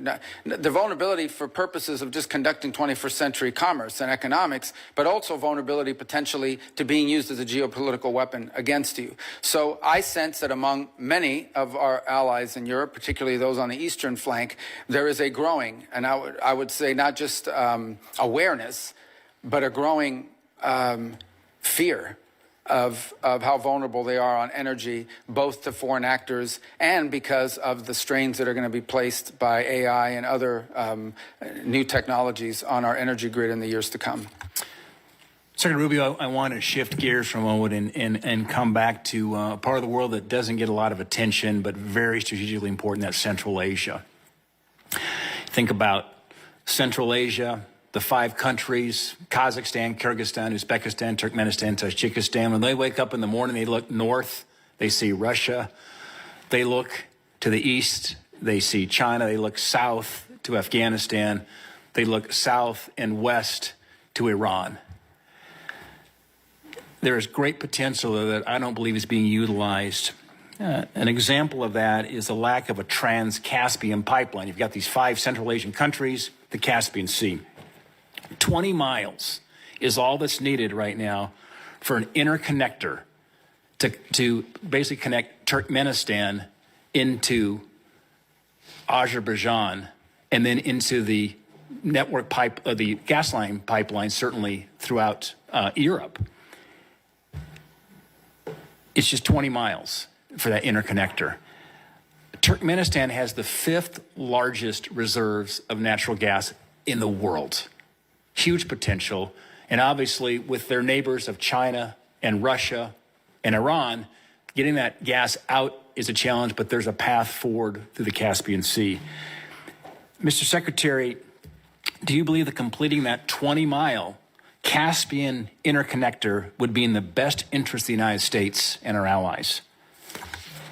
I think the answer is yes. That's what you're saying. I mean, it sounds to me that way from what you've described. I can't say I'm an expert on those 20 miles, but I could certainly see from your argument, the way you put it forward, that it makes all the sense in the world. And it reminds me, once again, of why we want so much of our foreign policy to be driven at the regional and embassy level. Those are exactly the kinds of opportunities that in a different context where how we were conducting energy policy would be lost. Those are exactly the kind of opportunities that would be driven from the bottom up. Ideally, we would have embassies and we would have individuals in the bureaus that would identify these operations and within that bureau be able to operationalize it by conducting energy diplomacy. Potentially, are there American companies or allied companies? I apologize. Are there American companies or allied companies that can contribute to that effort, that can help us to fill that gap and provide the contracting work needed? Yeah, you know, and Secretary, what's fascinating is when you engage those countries, and I was the first U.S. Senator to be in Turkmenistan and Tajikistan in 13 years when I went over there last November. As you can see, energy is a very emotional thing to me. It is, Mark. I get choked up, too, thinking about it. But they talk about multi-vector diplomacy over there because you've got the Russians and the Chinese who are actively engaged right now, and I think there's a bit of a vacuum as relates to the United States, and we can help fill that vacuum because they want to work with us. They were thrilled with this election in November. I spoke with every one of the Central Asian presidents, each one of them, one-on-one meetings. They were very pleased to see the outcome in November. And now they're ready to move forward here with a close relation to the United States. And I think Azerbaijan and that interconnector could be, as they say, that is the cork on the wine bottle of Central Asia that could actually unleash some of this energy and move it towards allies and friends of the United States instead of being dependent on Russia and China. By the way, they've been a very valuable ally in the global war on terror, as well as a counterterrorism mission here as well. I would just throw out in terms of your radar, because you've got a lot on your plate right now, Mr. Secretary, but I think we could encourage the modernization of trade relations in that part of the world where there's, frankly, a lot of great power competition going on. But anyway, Mr. Secretary, it's good to see you up here. Godspeed, and thanks for all you're doing for our country. Thank you. Thank you. Thank you, Senator. Senator Merkley. Thank you very much, Mr. Chair, and greetings, Secretary Rubio. And it was a pleasure to work with you when you were in your Senate capacity on a number of human rights issues related to China, Taiwan, Tibet, Hong Kong, and certainly the Uyghur Forced Labor Prevention Act, which I think is a standard and a strategy I hope will spread to other countries to reject goods made by slave labor in China. Today, however, I want to wrestle a bit with another what I consider to be a humanitarian tragedy, the conditions in Gaza. I very much supported Israel going after Hamas following October 7th, but we are now well over a year and a half into this, and there's a new phase of events, which I'll try to summarize. 6 months ago, Finance Minister Smotrich said Israel should thin the population through voluntary migration. He also used the term encouraged migration. These terms are considered a euphemism for forced displacement. And the strategies of forced migration are food denial, the demolition of homes so that there's no place to return to, and driving people from one area in the Gaza Strip south to the southern side. Then there is a new plan called Operation Gideon's Chariot, mass call-up of troops in Israel. And Netanyahu said a few days ago, he said, we're going to take over all the areas of the Gaza Strip. By the way, on that forced displacement or the demolition of homes, I want to put up a chart to accentuate the point. This is satellite images done by the New York Times that show before the war, the detailed homes, mass damage before the ceasefire, and then since the ceasefire, absolutely, the entire neighborhood turned to rubble. There's just basically nothing left that is habitable. So I wanted to just make the point that it's not some theory about the strategy. The strategy is being implemented and implemented very aggressively and effectively. But let me return to the issue of food denial. The Office for Coordination of Humanitarian Affairs estimated that in February, 2,000 children were admitted for treatment of acute malnutrition. I was thinking about the strips that are used. They're called MUAC strips, mid-upper arm circumference. It's basically a measure of the bicep.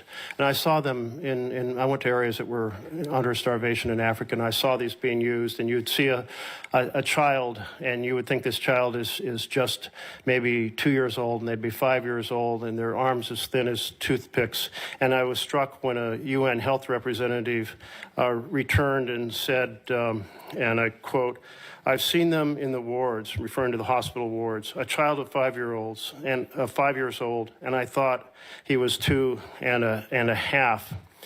So Ulcha said 2,000 children, acute malnutrition. That's a nice way of saying we're starving. In March, there were 36 children admitted for acute malnutrition. The denial of food the blockade began March 2nd, so the numbers are undoubtedly up much higher in April and now into May. The World Health Organization reported a couple days ago that 57 children had died from the effects of malnutrition. That blockade shows signs of being changed. Netanyahu has made some public comments. He said, "We will not stand by." Let's see. "We cannot reach a point of starvation for practical and diplomatic reasons." He went on to say that mass starvation is a red line that could cost Israel support from the U.S. He didn't say it was a humanitarian problem, but support from the U.S. And yesterday, 5 trucks went in, and there's a plan to get up to 100 trucks. But 5 trucks is 1% of the amount needed for daily food supplements, and 100 trucks is still only 20% in an area that's already extremely hungry. This has led Canada, France, and Britain to say we cannot stand by while the Netanyahu government pursues these egregious actions. The level of human suffering is intolerable. So I guess my question here is the U.S. is a very close ally to Israel, both in military, security support, certainly in economic support. Is the administration conveying to the Netanyahu government that encouraging migration through food denial is an unacceptable strategy? Well, let me say I won't discuss, obviously, for many different reasons, what we share with our partners and allies. But I will walk you through some of the steps that you've rightly outlined, what has happened over the last... It's not too long a speech, because I'm really trying to get where our administration is standing. Well, I'm still trying to get the center out of me, so I still talk longer than I should, so I'll be more brief. I'm going to have to reclaim some time, but go ahead, try to keep it very... Well, you want me to answer? I do want you to answer, but hopefully answering the question is pretty simple. Does the U.S. consider this an acceptable strategy of encouraging migration? Well, I would say that we were pleased and to see that aid is starting to flow in again. I understand your point that it's not in sufficient amounts, but we were pleased to see that decision was made. I understand another 100 trucks are behind that and maybe more in the next few days. I'll also tell you that I met in Rome 3 days ago with the World Food Program to walk through some of the ideas and plans they had for distribution on the ground. And ultimately, the answer here is for this to end, hopefully with the elimination of Hamas, because the people of Gaza deserve a more prosperous, peaceful future, which they'll never have as long as Hamas exists. Well, thank you. That was brief and well done. Thank you. So then the second part of this is the systematic destruction of remaining homes as a way to make it impossible for people to stay in Gaza. Does the U.S. discourage that? Is it discouraging the Netanyahu government from continuing that strategy? Well, we don't view that that's their strategy. We understand that they are targeting elements of Hamas, is what they have claimed and said to us and to the world, that they believe that they need to root out the remaining elements of Hamas, who, by the way, have been an impediment to multiple ceasefires that I know have been negotiated and even agreed upon by Hamas external and then vetoed by Hamas internal. Is the U.S., it sounds like then, therefore, we're not concerned about that, or you characterize it differently. There has been reports of the administration working behind the scenes to develop a plan to help deport Gazans to Libya. Have you been involved in any discussions related to deporting people from Gaza, Palestinians in Gaza, to Libya? No, there's no deportation. What we have talked to some nations about is if someone voluntarily and willingly says, I want to go somewhere else for some period of time because I'm sick, because my children need to go to school or what have you, are there countries in the region willing to accept them for some period of time? But those would be voluntary decisions by individuals. Well, if they're voluntary decisions because there is no clean water, there is no food, and bombing is all around you, is that really a voluntary decision? Well, ultimately, that's the point, right? And that is you don't want people trapped there. They may want to come back. They may want to live there in the future, but right now they can't. And if there's some nation willing to accept them in the interim period, yes, we've asked countries preliminarily whether they would be open to accepting people, not as a permanent situation, but as a bridge towards reconstruction. Does that include Libya? I'm not aware of Libya. Thank you. I will just summarize since my time is up. I think the U.S. has a moral responsibility to fiercely convey to the Netanyahu government that using food as an instrument of war is unacceptable. It's a violation of international humanitarian law. It's mass punishment. We have now children who are dying, and while Netanyahu said he doesn't want to see mass starvation, he's drawing the line at mass starvation, but we're seeing real starvation right now, and I think we owe it to our connection and our close relationship to Israel to powerfully convey the importance of not just 5 trucks a day like yesterday or 100 trucks a day, but enough food to end the starvation. Is that a policy you can get behind? To ultimately rebuild and provide people a future in Gaza? To get behind enough trucks to end the starvation. Yeah, we've made that point. Look, I think ultimately, I don't think you would have seen the events of the last couple of days without our engagement, the engagement of others.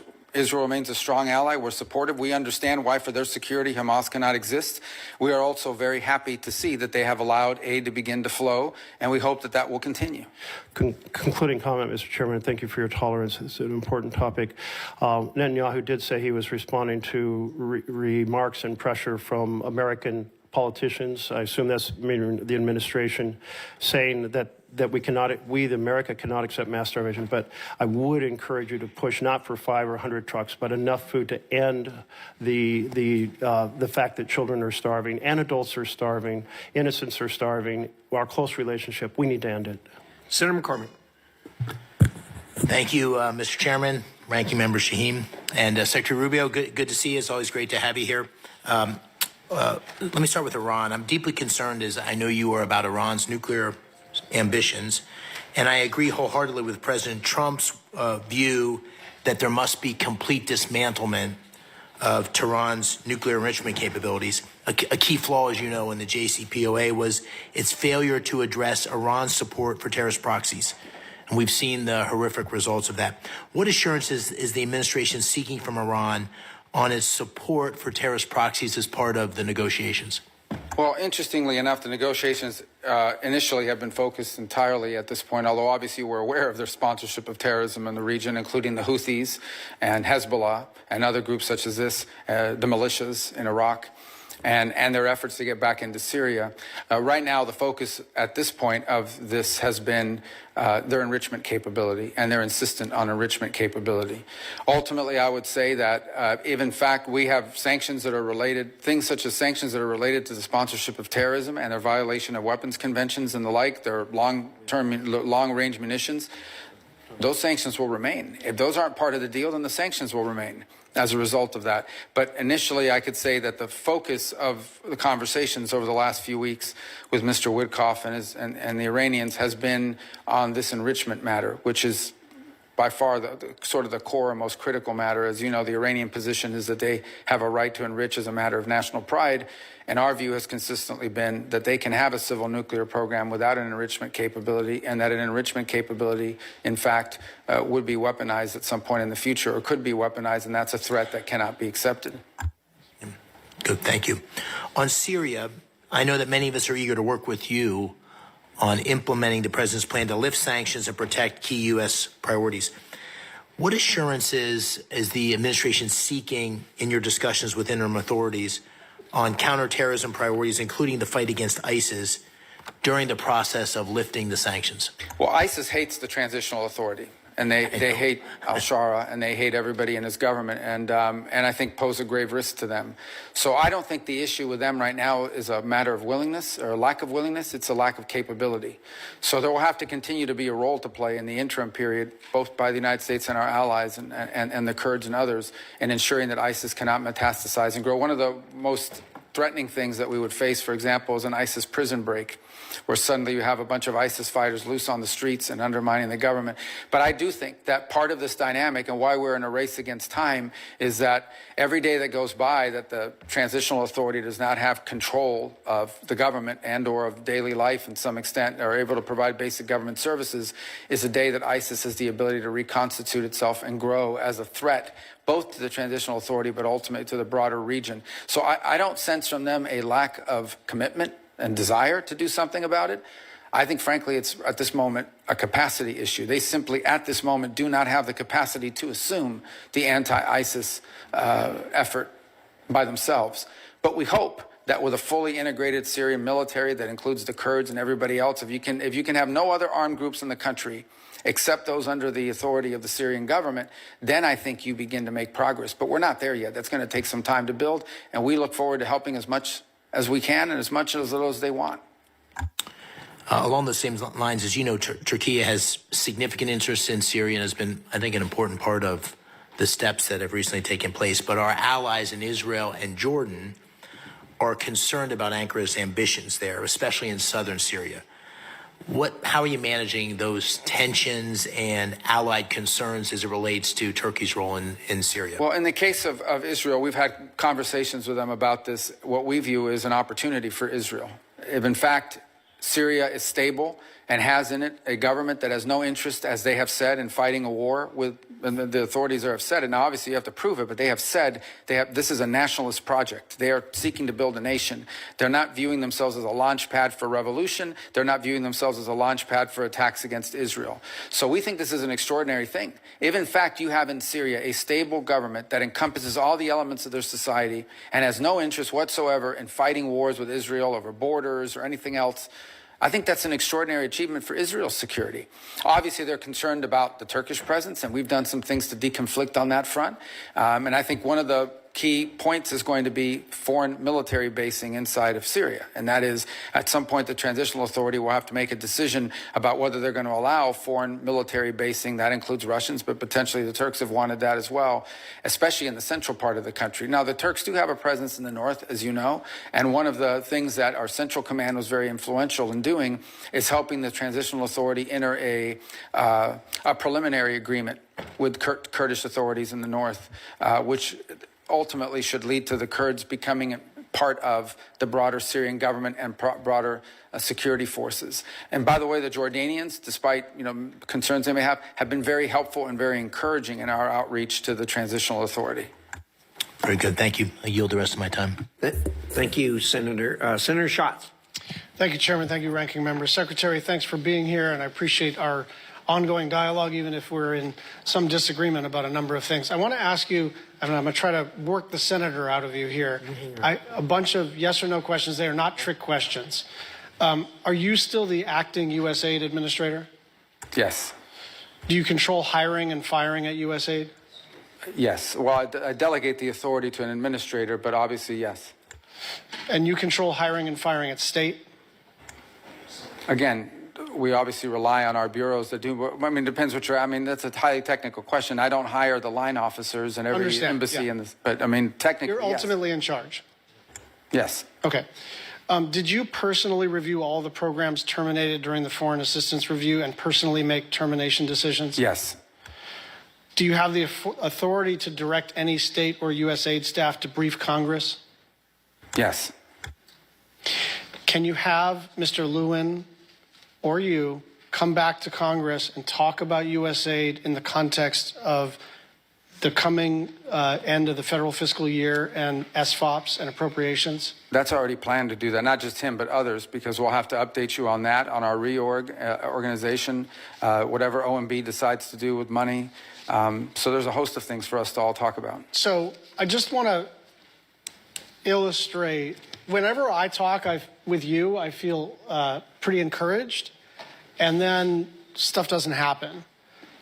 I wrote 8 unanswered letters, and I request to enter those into the record without objection. And my staff has sent 200 unanswered questions, 200 unanswered questions about this much paper. Consultation is not a courtesy. It is required by law, and we have now 200, and these are perfunctory. What are you up to? What does this mean? This is the kind of normal pace of operations. Radio silence. Other than you're very responsive, your department and USAID has not been very responsive. The Foreign Affairs Reform and Restructuring Act, the Empowerment Control Act, the Anti-Deficiency Act, the Foreign Assistance Act, and the annual appropriations bills for state and foreign operations have been violated in multiple ways.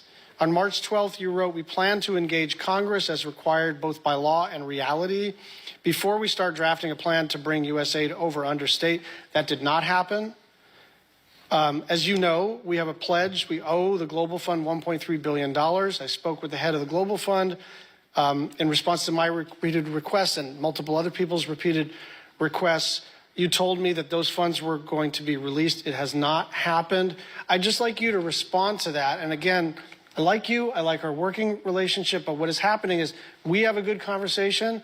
And then I don't know. It seems to be getting sandbagged underneath you in this vast bureaucracy. Yeah, well, that's part of the reason why we want to reorganize is to have less vast bureaucracy, but wouldn't blame that on this. The first couple points, we believe and continue to believe that we have complied with the law on every step of the way, including through advising Congress of our roles, and even now with the reorganization. We have not issued a congressional notification yet. We issued a preliminary. We have taken input from members.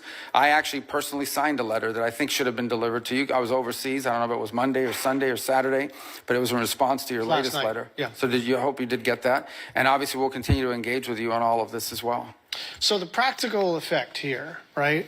Because everyone can agree that, well, I don't know if everyone can agree, but it seems to me that most of us agree that there is virtue in reforming any big institution and that aligning USAID's operations with the State Department and the President's and the Secretary's foreign policy objectives is beneficial.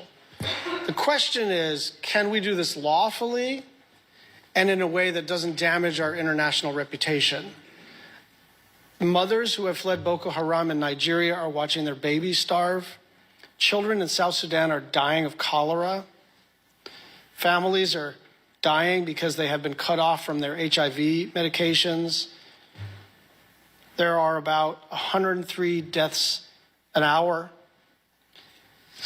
And so we can talk about the reorganization of the State Department, but this becomes quickly not an abstraction, not a normal public policy tug and pull, because the way that this has been done, set aside our disagreement about whether it's been done lawfully, it's been done in a just catastrophic fashion. And so on some level, that's water under the bridge. But what I want from you is a commitment to try to get an appropriations bill that is done on a bipartisan basis that reconstitutes the foreign aid enterprise. I think we can do fewer things. I think we can be more narrow in our focus. But you are pushing on an open door, and instead of pushing on that open door, you are lighting the room on fire. Maybe that was not your intent.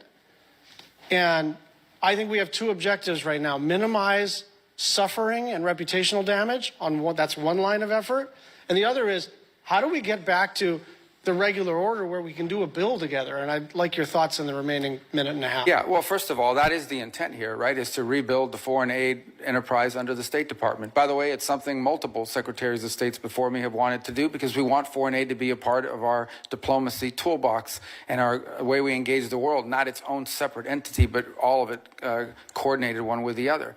So that's our hope on the reorg, and that's what we're trying to endeavor towards. I also don't think it's fair, by the way, you highlighted a couple points, like in South Sudan, there's distribution problems there. It's not just a program. PEPFAR is 85% operative right now. So you touched about HIV medication. Secretary, you are required to spend 100% of the money, not 85% of the money. But 15% of that is funding of programs that we've canceled. We're going to cancel those programs we've rescinded because they don't reach the purpose of those are elements of individual programs, for example, that were not meeting the mandate of the program. They were not being delivered. We just the other day at the embassy level in Namibia identified fraud, where millions and millions of dollars of U.S. aid was found on the store shelves being resold into the marketplace. It was our ambassador who discovered it. We tried to work with local authorities to fix it, and it was not fixed. And he was weeping at the conference while announcing this decision because he'd hated to do it. And some of the places you highlight, it's important to remember, even if the money is distributed, sometimes it cannot be brought out. The aid does not reach people because armed elements in Sudan, in South Sudan, are impeding aid from reaching their intended recipients. It's a very complicated world in terms of the delivery of aid. The one point I'd like to Senator, you're out of time. With your indulgence, 30 more seconds. And you and Senator Murphy had an exchange about this. It is just not true that only 12% of the aid reaches recipients. The way you get to 12% is it's 12% local NGOs.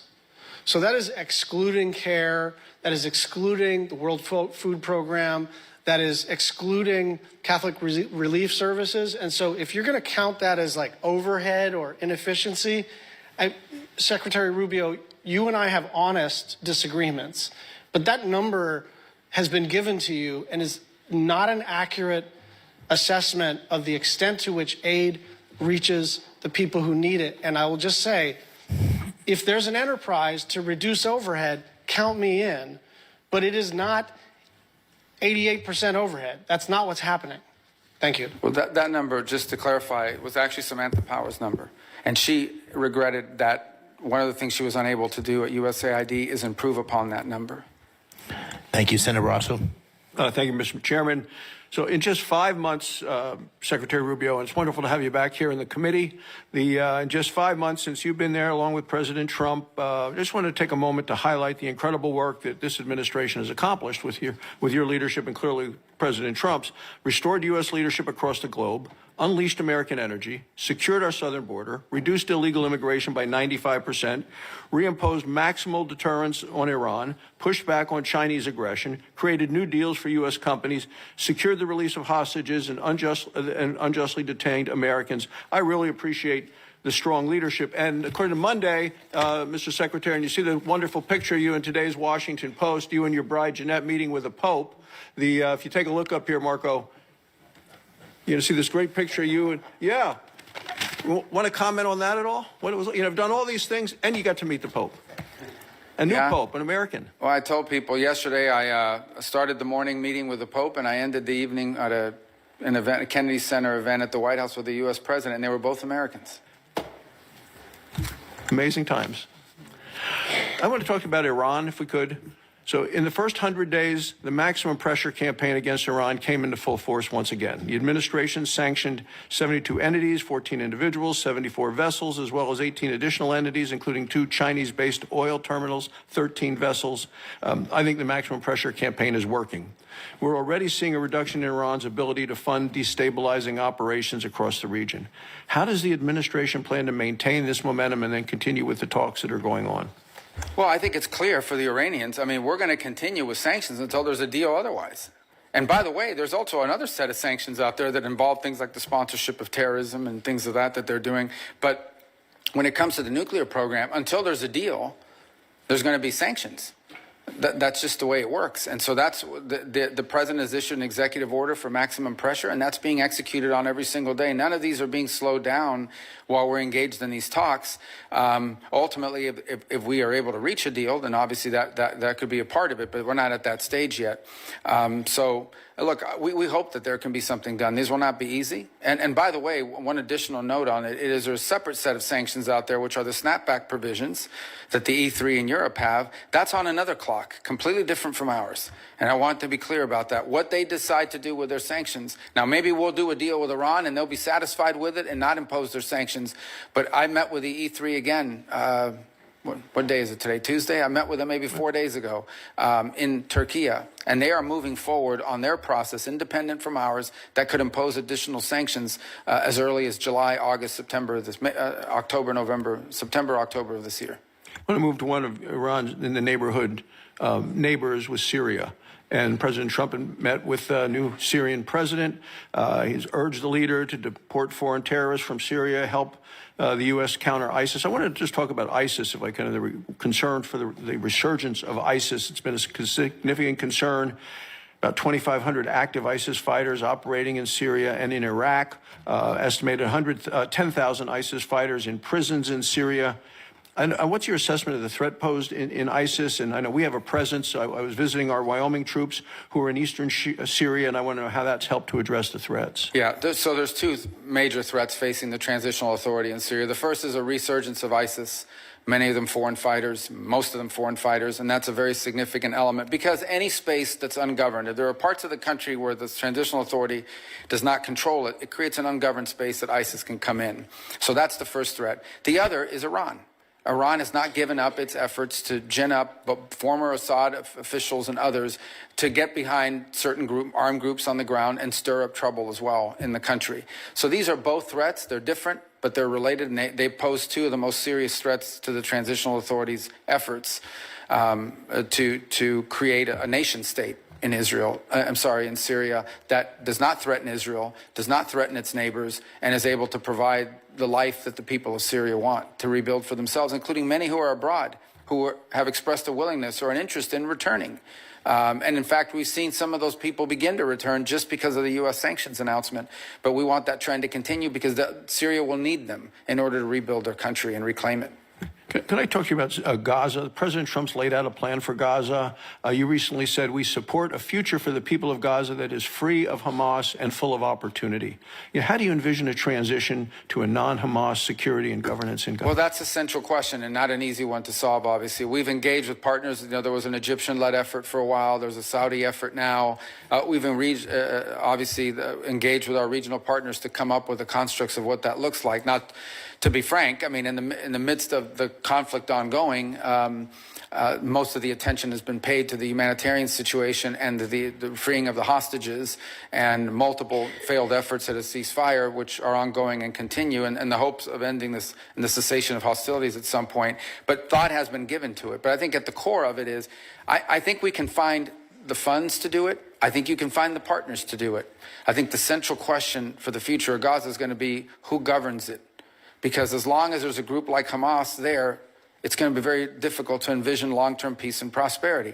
So whether it's Hamas or some successor organization that spins out of it, that has to be a factor that you eliminate. And one of the ways you prevent it is by having a governing authority on the ground in Gaza that can provide the security necessary to allow there to be the peace necessary so you can have the prosperity we hope for. I want to talk, last question, in terms of American energy. Last year the Biden administration chose to pause approvals of pending LNG exports. We know that Europe needs those. It created a lot of uncertainty. President Trump has promised in his unleashing American energy, he's removed a lot of the obstacles. Our LNG exports have surged. I think it's going to help in Europe. European countries have increased their purchases of U.S. LNG. How has lifting this pause that Biden put on here restored confidence in America as a reliable partner to Europe?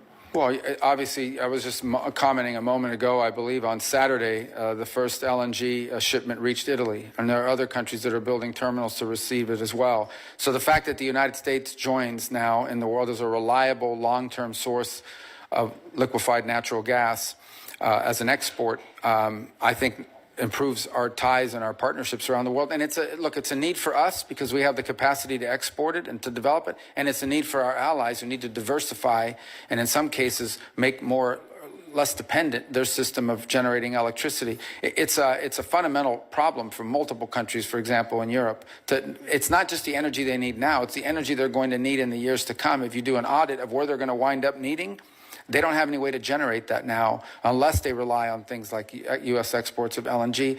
And that alone even won't be enough. They're going to have to find some other resources as well. Thank you, Mr. Secretary. Keep up the great work. Thank you, Mr. Chairman. Thank you, Senator Barrasso. Senator Van Hollen. Thank you, Mr. Chairman. Mr. Secretary, you and I served together in Congress for 15 years. We didn't always agree, but I believe we shared some common values. A belief in defending democracy and human rights abroad and honoring the Constitution at home. That's why I voted to confirm you. I believed you would stand up for those principles. You haven't. You've done the opposite. And you used to speak with conviction about the importance of foreign aid as a tool to advance American values and interests. Then you stood by while Elon Musk took a chainsaw to USAID and other assistance programs. That has left a staggering toll. Broken trust with countries, openings for China and other adversaries, and countless preventable deaths of children and others. Take Sudan, for example. The freezing of U.S. humanitarian assistance forced the closure of nearly 80% of the emergency food kitchens there. 2 million famine-affected people were left without access to food. People died because of those actions. Mothers, fathers, and children. Tons of emergency food that could have saved their lives was left rotting in warehouses because you and Elon Musk refused to let USAID do its job. Sudan is a country where, by the administration's own determination, a genocide is unfolding in Darfur. But here's where it goes from cruel to despicable. While cutting off food aid to Sudanese families living through an actual genocide, you're fast-tracking white South Africans for refugee status under a manufactured claim that they are the victims of genocide. You tried to block the admission of individuals who had already been approved to come here as refugees while making bogus claims to justify granting such status to Afrikaners. You've made a mockery of our country's refugee process, turning it into a system of global apartheid where political ideology and race, more than truth or need, matter. And while you've turned away from a genocide in Sudan and invented one in South Africa, you teamed up with President Trump to throw the Ukrainian people under the bus and have been played like a fiddle by Vladimir Putin. Of course, Donald Trump not only said he would end the war in Ukraine on day one, he also said he would end the war in Gaza on day one. And yet last week, you were all running around to Gulf states, giving away very sensitive American AI and chips technology, but doing nothing to end the war in Gaza and get the remaining hostages returned. You know that for 78 days, the Netanyahu government did not allow a scrap of food to enter Gaza to reach over 2 million civilians. 57 children have died from malnutrition so far, and more than 14,000 children are in imminent danger of dying of starvation.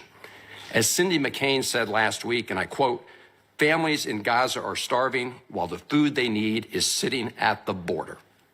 That is a gross violation of both U.S. and international law. What did you do? Nothing. Not once did you publicly call upon the Netanyahu government to end the blockade.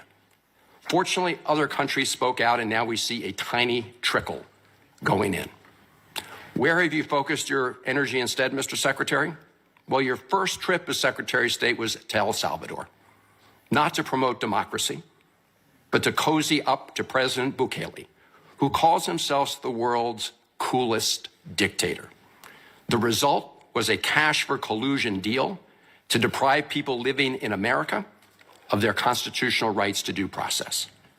The Supreme Court, in a 9-0 decision, instructed you to facilitate the return to the United States of Abrego Garcia, who the administration admitted was wrongfully deported to El Salvador. Your response? You've openly flouted judicial orders. When asked whether you have been in touch with El Salvador to return Abrego Garcia, you boasted, quote, "I would never tell you that. And you know who else I would never tell? A judge." Clearly, you don't care about the Fifth Amendment right to due process, and you don't care about the First Amendment either, since you've been very busy snatching students off of college campuses for exercising their right to free speech. You dredged up a relic from the McCarthy era to claim that student protesters posed a threat to the foreign policy of the United States. Give me a break, Mr. Secretary. You know as well as I do this isn't about national security. It's about punishing free speech. And you know that in America, the government doesn't get to use its power to punish speech it doesn't like. Yet in March, you boasted about revoking student visas, saying, and I'm quoting, "We do it every day. Every time I find one of these lunatics, I take away their visa," unquote. Let's look at one of those lunatics, Mr. Secretary, Ms. Ozturk. Her crime was co-authoring an op-ed in her college paper critical of Tufts University's response to the war in Gaza. Your own department found zero links to terrorism, no anti-Semitic statements, but you still yanked her visa and shipped her off to detention in Louisiana. And the list goes on and on. The federal judge in the case of Mohsen Madawi, who is the Columbia student who was ambushed by federal agents at his citizenship appointment, said, and I quote, this is the judge, "Legal residents not charged with crimes or misconduct are being arrested and threatened with deportation for stating their views on the political issues of the day. Our nation has seen times like this before, especially during the Red Scare and Palmer raids. Like the McCarthy-era witch hunts of the 1950s, your campaign of fear and repression is eating away at foundational values of our democracy. Back then, it took one voice, Attorney Joseph Welch, to cut through the hysteria with the simple question that marked the beginning of the end of that shameful era. He asked Senator McCarthy, have you no sense of decency? And I would ask you the same, Secretary Rubio. You have shown through your words and your actions what the answer is. And I have to tell you directly and personally that I regret voting for you for Secretary of State. I yield back. May I respond? You may say. Well, first of all, your regret for voting for me confirms I'm doing a good job based on what I know. Well, that's just a flippant statement, Mr. Secretary. Can I respond, Mr. Chairman? You may. I didn't ask. Senator, please let the Secretary have I'd be the floor. happy to, but then I can respond to his. Your time's up, Senator, and willfully used, I might add. Your remarks do not represent the view of this committee. Well, Mr. Secretary, please. Well, I'd like to. I can't respond to everything he said because much of these are untrue, but I'll go through a few. First of all, I'm actually very proud of the work we've done with USAID. For example, I don't regret cutting $10 million for male circumcisions in Mozambique. I don't know how that makes us stronger and more prosperous as a nation. I don't regret psychosocial support services. I raised Sudan, Mr. Secretary. Can I respond, Senator, I'd ask you to suspend. You had 7 straight minutes of I chose to railing on- use my time that way, Mr. Chairman. That's my right to Please use my suspend time that way. Secretary Rubio. Well, I can go on. I mean, there's other things here. We spent $227,000 for Big Cat's YouTube channel from USAID. We spent $14 million for social cohesion in Mali, whatever the hell that means. So I can go on and on. I got the list here, and there's more. I didn't even bring the whole list. In the case of El Salvador, absolutely. Absolutely. We deported gang members, including the one you had a margarita with. And that guy is a human trafficker, and that guy is a gangbanger, and the evidence is going to be clear. In the days to come, you're going to see who you went to defend. I'm sorry, Mr. Chairman. Secretary Rubio has the floor. Mr. Chairman, he can't make unsubstantiated comments like that. Secretary Rubio has the floor. You've Secretary had your time. Rubio should take that testimony to the federal court of the United States because he hasn't done it under oath. Here's another point, okay? There is a division in our government between the federal branch and the judicial branch. No judge in the judicial branch cannot tell me or the president how to conduct foreign policy. No judge can tell me how I have to outreach to a foreign partner or what I need to say to them. And if I do reach to that foreign partner and talk to them, I have under no obligation to share that with the judiciary branch. Just like a judge cannot order me to negotiate with a foreign minister of Russia, they cannot order me to negotiate with a foreign minister or the president of El Salvador. And if I did negotiate with them, which we have responded to them, and we've told them, we've had communications with the president of El Salvador. I am under no obligation, under our division of powers in this country, and to share with the judicial branch how I conducted diplomacy of the United States. It would actually be counterproductive. If I started sharing with courts, or frankly, with the media, my conversations with foreign leaders and all of their details, no foreign leader would talk to me again. And we would break trust with them. So I have complied with every court order. What I won't comply with is an order to disclose what I'm saying and what we're talking about with a foreign leader, because then they won't talk to me. Diplomacy doesn't work that way. About the student visas, let me say this. I don't deport anybody, and I don't snatch anybody. The State Department does not have officers in the street snatching everybody. What I do is revoke visas. And it's very simple. A visa is not a right. It is a privilege. People apply for student visas to come into the United States and study. And if you tell me that you're coming to the United States to lead campus crusades, to take over libraries and try to burn down buildings and acts of violence, we're not going to give you a visa. Is that what Ms. Ozturk did? We're not going to give you a visa. Is that what she did? Come on, Mr. Secretary. And every single one of these cases, the factors are different. Senator, the bottom line is, if you're coming here to stir up trouble on our campuses, we will deny you a visa. And if you have a visa, First Amendment apply to we'll revoke living in the United States? And we're going to do more. There are more coming. We're going to continue to revoke the visas of people who are here as guests and are disrupting our higher education facilities. People are paying money. These kids pay money to go to school, and they have to walk through a bunch of lunatics to the who are here on student newspapers visas. disrupting the Simple foreign as policy that. of the United States. I want to do more. I hope we can find more of these people. Pathetic, Mr. In fact, Secretary. the other day, some guys led a riot. I forgot what university it was, and I asked, please, can you find the arrest records of all the people that were arrested at that riot at that campus? Because if any of them have a visa, we're going to revoke it. I feel so much safer when you lock up people like Ms. Ozturk, Mr. Secretary. We've had enough time on the subject. Thank you very much. And we're going to move to Senator Lee. Mr. Secretary, it's very good to have you back here. I want to say it's good to see the fauna in its natural habitat, but it's more like its former habitat, because your current one is also where you naturally belong. And I, for one, I know a majority of us feel the same way. have every confidence in your ability to serve us and are very grateful for your service. One of the many things that I've always liked about you and I always agreed with you on is your clear-eyed vision for the Western Hemisphere. You seem to share the understanding many of us have, which is that we've been blessed as a country throughout our 250-year existence by the fact that we're protected by a big ocean to our left, another big ocean to our right, and friendly neighbors to our north and south. Those natural barriers are good for us and gave rise to the Monroe Doctrine and things like that. And I appreciate the fact that we now have a Secretary of State who understands and appreciates the importance of the Western Hemisphere. So I want to ask you where the Western Hemisphere fits relative to other regions of the globe and, with the current administration. Now, as I understand it, the America First Opportunity Fund is intended to support, quote, America's most enduring and critical partners. As you, as Secretary of State, work to realign State Department priorities and funding programs with our national interests, will the countries in our immediate periphery, those in our hemisphere, our neighbors, be counted among our most critical partners? Yeah, absolutely. And look, by the way, the new Prime Minister of Canada was here a couple weeks ago. We had a very productive engagement with the President.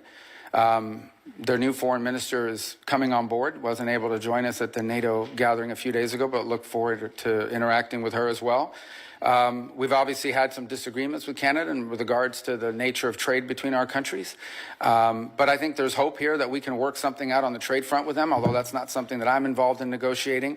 And then we have a lot of other mutual interests. As an example, national security, on our shared obligations to NORAD and the defense of the North American continent. They've been a strong partner, and we look forward to building on that. And one of the most encouraging things is that Canada, that has historically not spent a lot of money, at one point less than 1% of their GDP on the military, it's now increasing, has made a pledge to get to 2% and has signed on to the NATO pledge to get to 5% over the next decade. So I think that's going to strengthen our partnership as well in providing security to our hemisphere. Thank you. I want to touch next on the contributions to international organizations account. This multi-purpose account has been used to facilitate U.S. payments to over 40 international organizations. I think the current tally might be at 44. Now, as someone who has been skeptical of international organizations in the way we fund them, the way they've been used, and the way they've used our money, I very much welcome the proposed reduction in funding of international organizations. But the budget request before us mentions only the UN in that context, not the dozens of other organizations that we're also funding. As you keep up your efforts to review our participation in and funding of international organizations, can you offer us some kind of a glimpse into the universe of organizations as to which we might be terminating our funding this year? Well, I think there are some already that we have with UNRWA and some of the other programs that we are not happy with what they do. But the assessment is very simple, and that is our participation in this organization further our national interests or not? It doesn't mean we have to agree with everything the organization does, because sometimes there's benefit to being at the table. Sometimes there's benefit to being there and being able to influence the direction that it's going. In other cases, these are just forums that are used for anti-American positioning, but we're paying for it. So you start to ask yourself, well, why are people? And in other cases, you're legitimizing it. So you look at the Human Rights Council at the United Nations, which basically doesn't do anything to sanctions. In fact, it has become a place where some of the worst human rights violators on the planet go to hide. And yet we're funding that, and we're participating and giving it credibility. So I do think there are agencies like this. And here's one that I would say, because you asked about the Western Hemisphere, and I'm not saying it's one of the ones we're going to walk away from. I'm not claiming that right now. I am saying this. We have a catastrophe in our own hemisphere right now in Haiti, that we are seeking to come up with an alternative strategy because the one that's in place right now isn't working. And Haiti's heading in a very bad direction very quickly. And everyone's bending themselves, twisting themselves into pretzels to try to figure out how can we get the United Nations or some other entity to fly a flag over the country that you could put a mission that deals with it. And I asked myself, the Organization of American States has not led a mission since 1965, I believe. Why do we have an Organization of American States if it is unable to collectively respond to what is a severe catastrophe in our own hemisphere? Again, I'm not threatening we're going to pull out of the OAS. And that's not what I'm saying. What I am saying is we need to challenge some of our existing memberships to step up. Because you would think that one of the reasons why the OAS exists is to deal with a crisis like the one we have in Haiti, which is unlike a crisis anywhere else, because these are not warring ideological movements. This is a country being taken over by criminal gangs. Or in fact, much of it's already been taken over by criminal gangs, and you have to deal with that very differently. And I want to say one thing here publicly. We are grateful to the Kenyans and to the mission. We remain committed to it because they've done it at great sacrifice and risk, but that mission alone will not solve this problem.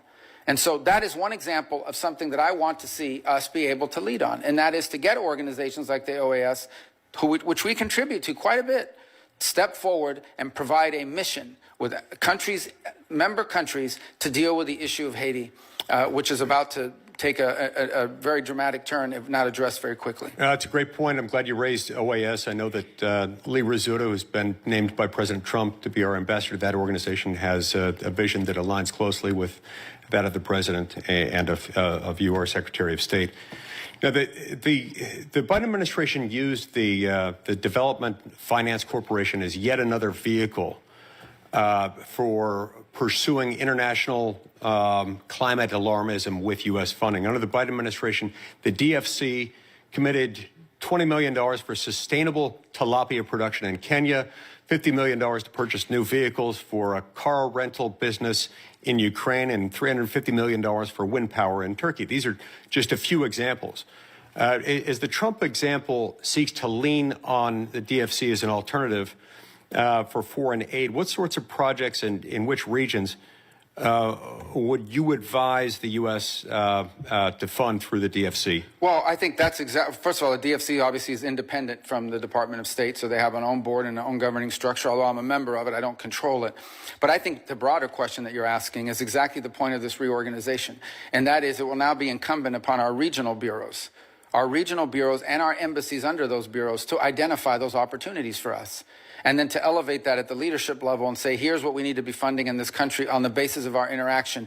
For example, in the Caribbean basin, when you talk to leaders there, they will tell you their number one need is to build up the capacity of their local law enforcement so they can take on these gangs. If they can get control of the gangs and the security situation, then they can expand to economic development and things of that nature. But it's difficult to do as long as it's insecure on the ground. These are the kinds of things that we want to be able to pursue, which is why we want to empower the regional bureaus and our embassies to have a role to play in determining what we fund and what we put our money towards. Thank you very much, Mr. Chairman. I see my time's expired. Thank you, Secretary Rubio. Thank you, Senator Rosen. Thank you, Mr. Chairman. I'm going to get right into it. Secretary Rubio, I'm going to embrace my Jewish mother instincts for a moment. So as a mother, a senator, and a fellow human being, I can tell you that I'm not even mad anymore about your complicity in this administration's destruction of U.S. global leadership. I'm simply disappointed.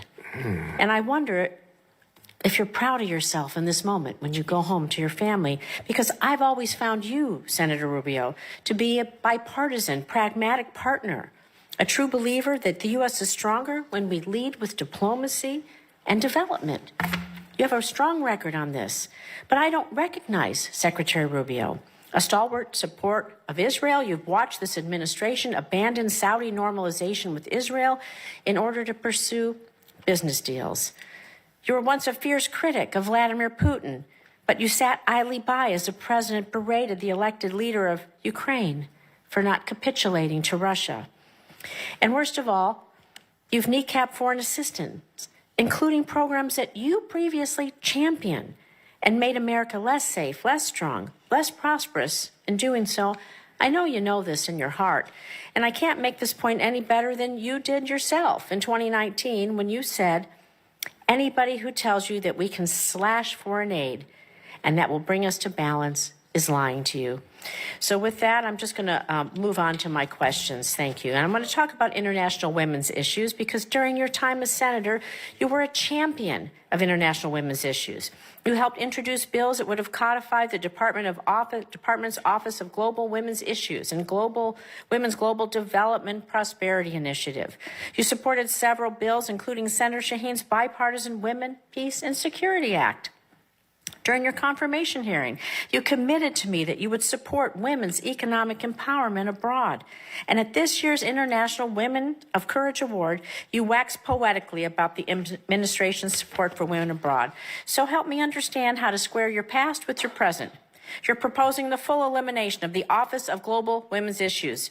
You've terminated hundreds of programs that help women and girls. You provided no guidance to the department on whether they should continue to implement the Women, Peace, and Security Act, and I'm still waiting to see your support for women's economic empowerment overseas. How can you dismiss the concerns of women around the world? Do you believe that the data shows that women's economic participation includes greater economic development worldwide and that women's participation in peace negotiations guarantees longer outcomes? And I have a few questions, so I would respectfully ask for a yes or no. Don't you think that women's participation is important and allows for better outcomes? This is not a game show. I'm not going to ask that with a yes or no. That's an important question. And I can answer it. We're not abandoning women's issues. So do you believe the Office of Global Women's Issues should be eliminated?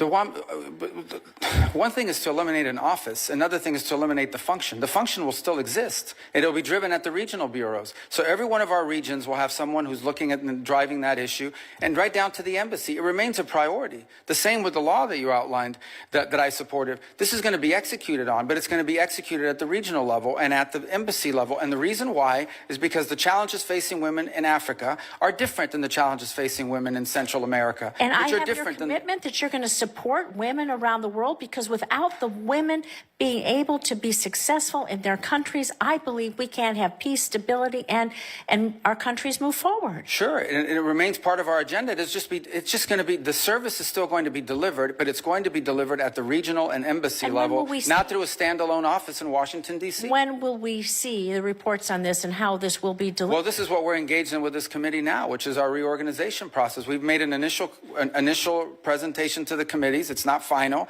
We've received input through the comment period, including from our own building, but also from members of Congress on both sides, and meaning the House and Senate. Now we'll come back to you based on all of that input on what we propose to be the final reorganization. Do you have a timeline when you'll come back? Because I don't want to see women left behind around the world, and I think you'd agree with me. But I'm going to turn on to Israel. If you can give us a timeline of when you're proposing to do this, that would be helpful, and we maybe come back and revisit it, Mr. Chairman.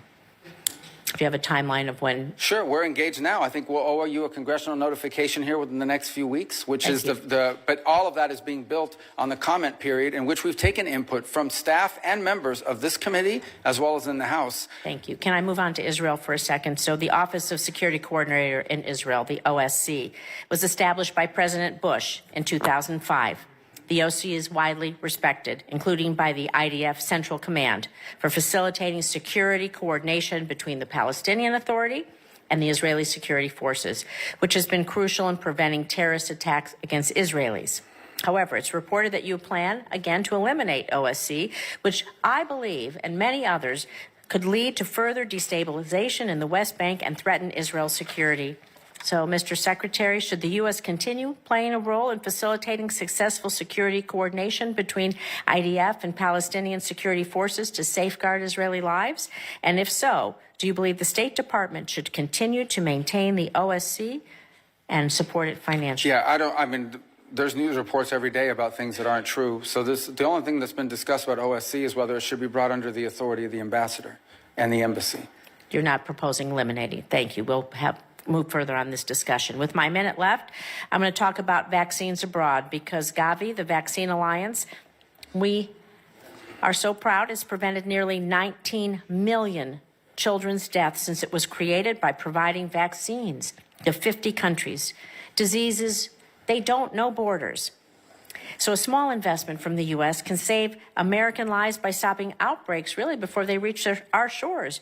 You were previously a champion of global vaccines, twice leading resolutions in support of continued U.S. investments in these programs. So, Mr. Secretary, again, do you consider vaccines, including for malaria, Ebola, to be life-saving?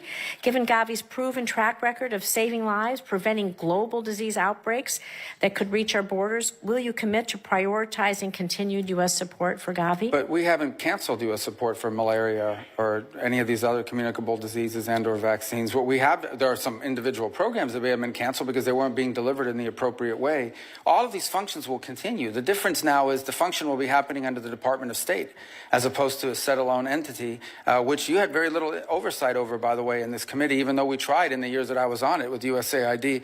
And I don't want to, I may respond to one point you made just because I'm curious.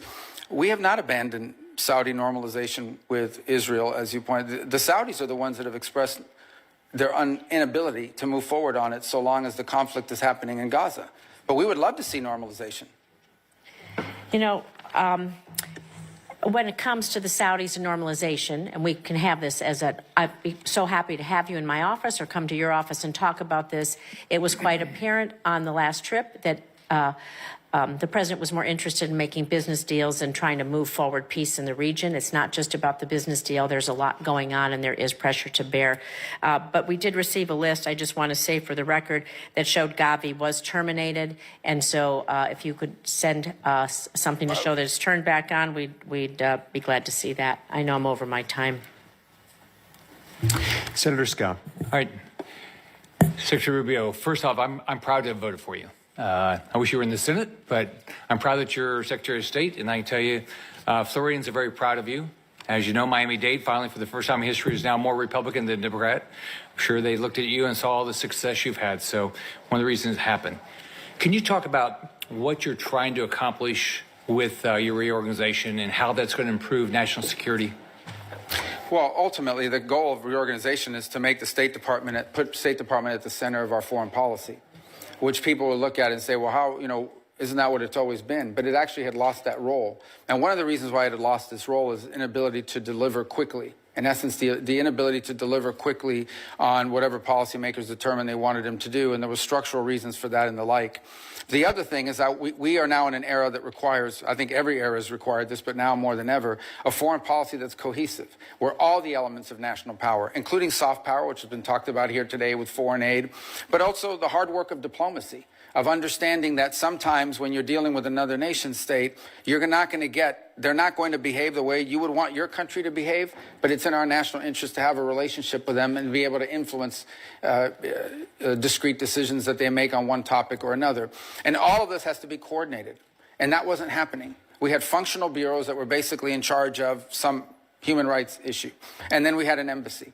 And oftentimes when you would travel abroad, you would find that our embassy and or our regional bureau and our functional bureau were at odds with one another.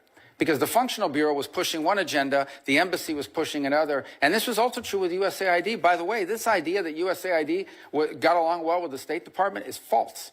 And embassy after embassy, during my time in oversight, you would hear complaints about how USAID was funding programs that State Department had no insight into and in many ways contradicted what the State Department was driving at the embassy level. So what we're asking for now through this reorganization is to bring it all under one roof so that we can conduct foreign policy at the regional and local level in a way that's cohesive and concise and can deliver results. But it's also where you're going to get the best ideas from.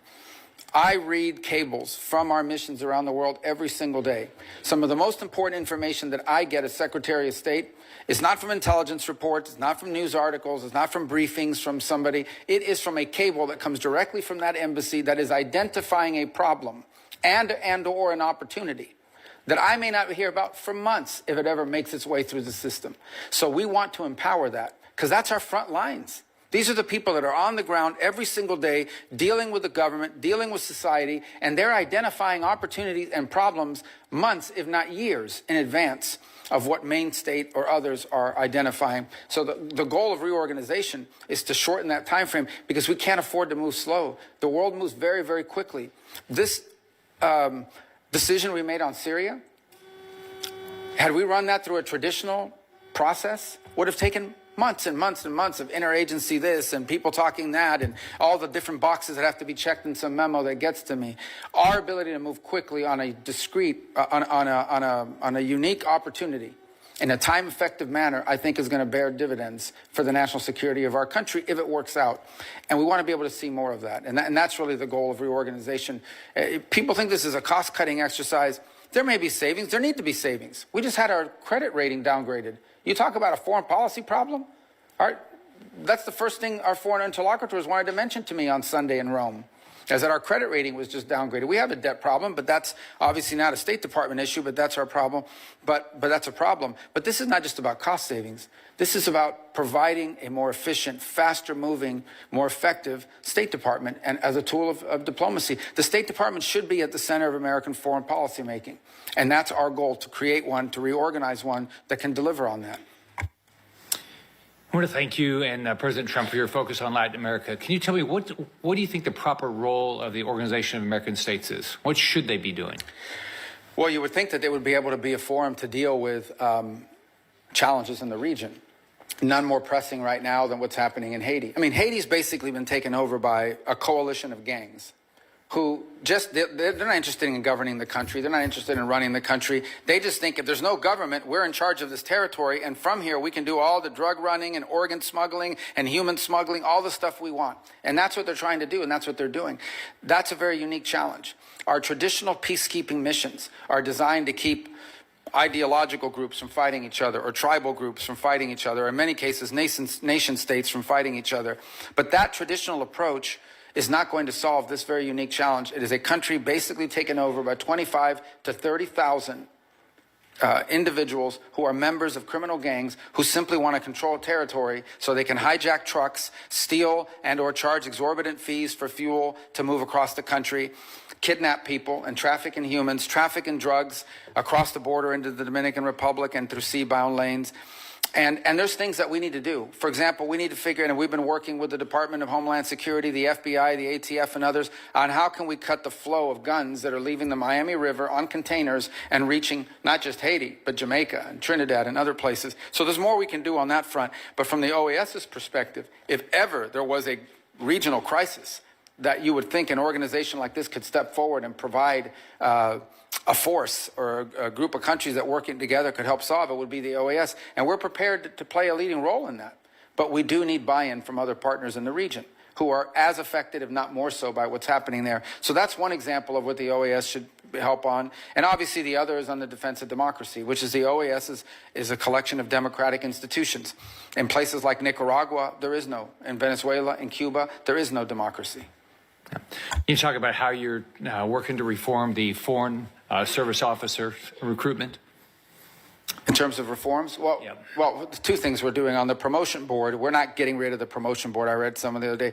We have simply suspended it for a month while we reevaluate how we promote people. We want to promote people on the basis of how good they are. I know this is a shocking view, but we want to promote people on the basis of how good they are. And frankly, on occasion, you will find that a more junior officer, meaning they've only been there 10 years instead of 20, is really good and deserves a promotion. And if you don't promote them, they're going to leave the Foreign Service. The same is true for how we recruit people. We want to widen the base of people. And in fact, one of the things we've thought about is, are there people in the middle of a career doing something else in the private sector that are interested in entering diplomacy? There was a program to do that back in the 1980s, and it was very successful. Maybe these are people that will give us 15 or 20 years in that regard. So we are looking to expand our talent pool, but ultimately we are also seeking to have a system internally where we are rewarding merit and performance and not simply seniority or where you are in the pecking order based on how long you've been there. And that doesn't mean that if you've been there a long time, you're not good. But it means there are some people that haven't been there as long that are just as good or not better. And we want to make sure they're promoted, because if not, we're going to lose them. We're going to lose them to the private sector. Thank you. You're doing a great job. Senator Booker. Thank you very much, Marco. First of all, I just want to say I agree with what you said about it being a foreign policy crisis, the great debt and the downgrading that we just saw. To be pushing a bill right now that would add $2.7 trillion to our national debt is just outrageous. And I've been grateful for the small group of Republicans here in the Senate and a number in the House who have just called this out as plain as it is. To do this now will shake America's economy. give tax breaks to the wealthiest amongst us who are doing quite well and not help with the current economic crisis we're facing. But that's frankly just something I didn't want to talk about right now. Where I really want to just continue our conversation about Sudan, and I know you know, as was said passionately by one of my colleagues, the gravity of the crisis that's over there. Full stop. It's the greatest humanitarian crisis on the planet Earth. There's ethnic cleansing going on, an act of genocide as described by our own government and others. That people are fleeing right now with the recent attacks on Zamzam and more, but I know you're very aware of this. What I want to ask you about specifically is that not only did you acknowledge the genocide and say, I quote, being backed by countries that we consider allies elsewhere in the world. This is being fueled, you were saying. We must draw a clear line on that. You specifically mentioned the UAE, and you said, and I quote, take UAE, for example. They are an important partner in the Middle East, but we must be clear they are currently supporting an entity that is carrying out genocide. I'm just wondering, have you been able to draw that clear line in your conversations with the UAE, specifically addressing the issue of the supplying of arms? Well, again, and I wasn't satisfied when people would answer this way when I was sitting on that side, but now on this side with diplomacy, you always want to be careful what you say publicly, because then people don't want to talk to you if they think it's going to happen in the future. Let me say this we have expressed, not just to the UAE, but to other countries, that they are turning it into a proxy war, that it's destabilizing the region, that in fact it's creating an environment, not just in Sudan, but it's threatening to destabilize. South Sudan already faces pretty substantial challenges, but some of that threatens to spill over and make it even worse. If I can interrupt, Marco, because I think your answer's justifiable. The UAE is a vital ally to the United States in a lot of other critical areas of the world. But it doesn't serve their interest. But my point is, it doesn't serve the interest of some of these countries involved to continue to pursue this route, because instability there is going to create a breeding nest for And I guess when my hope is, radicalism. and I know you and I can have further conversations privately, is that we are pressing hard on those people that are fueling the conflict. But I want to ask the next part of this question is the U.S. leadership is critical to end this. This is actually something that we can achieve. Not only alleviation of the suffering, but an end of this. If a humanitarian corridor is created and respected, this is something we can help to do. Finding diplomatic resolution to the conflict is something we can do. Now, there's a bipartisan a commitment in this committee, mandate to appoint a special envoy for Sudan. We know that kind of leadership can help address this the worst crisis on the globe. Time is not in our favor. Are you going to get a special envoy appointed, as colleagues on both sides of this aisle want to happen? We do. We want to. We'd love to have somebody in charge of that. We have a similar arrangement with DRC, Rwanda, and have seen it play dividends. Mr. Secretary, all I'm looking for is a sense of urgency and an answer yes. Yes, the answer is, but we have to find the right person, and that's the challenge. Next, 30 million people in Sudan require humanitarian assistance. In February, it was reported that, and you heard this passionately, that the freeze in humanitarian assistance is causing untold suffering. I was there myself in Chad last year and saw the role that we were playing. And frankly, I saw how great American companies like Plumpy Nut here were doing good, a double bottom line. They were helping to alleviate the crisis over there, as well as helping American businesses here. I just am hoping that you can say that you will commit to resume and even surge United States humanitarian assistance, particularly food aid, as soon as humanly as possible. Well, all of that has been approved. All of the life-saving food and medicine programs have been turned on. To the extent that there's been impediments, has been one or two things. Either A, on the payment system front, where we faced a couple of weeks where we couldn't get money moving through Treasury because of a variety of different reasons, including changes to the technology, but that's largely been resolved. And the other is the ability to distribute it once the aid arrives at site. Marco, Mr. Secretary, you and I have been friends for a very long time. A sense of urgency is what I'm asking for right now. That every day that we delay or that we don't plow through the line of defense here, that's stopping this from happening. People are dying. I know you, and I know we can do better. And as you and I both were taught back in the days we were playing football, if better is possible, good is not enough. I want to move to my next question for you. Is the refugee camps the U.S. main corridor to life-saving assistance, which I said to you I visited? I'm just hoping that we can make sure that we are doing more. And I'll be specific in an example of another area. Despite the escalating humanitarian crisis, the United Nations Humanitarian Air Service is vital. The termination of those flights, makes it likely that all of Chad's aid into Chad will stop and end, and they will have no resources by the end of July.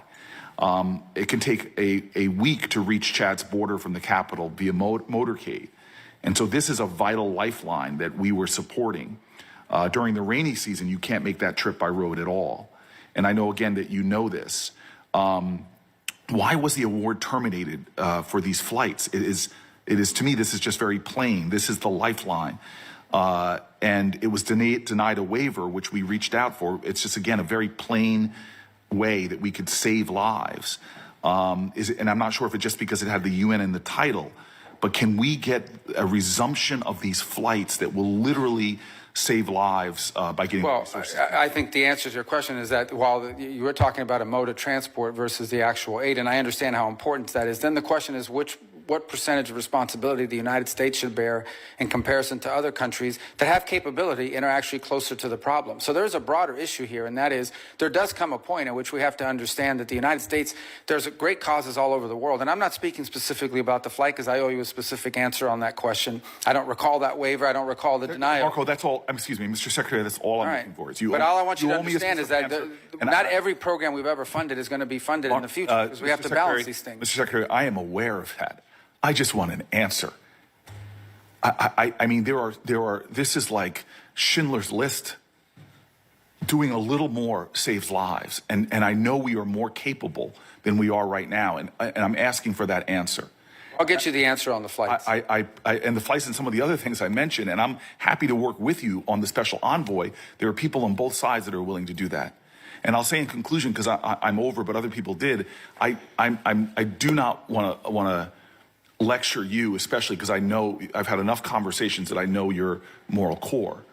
But what my colleague brought up very passionately about the Afrikaners, I want you to know as a person that talks to countries and leaders like you do all over Africa, they are already seeing us not prioritizing ambassadors.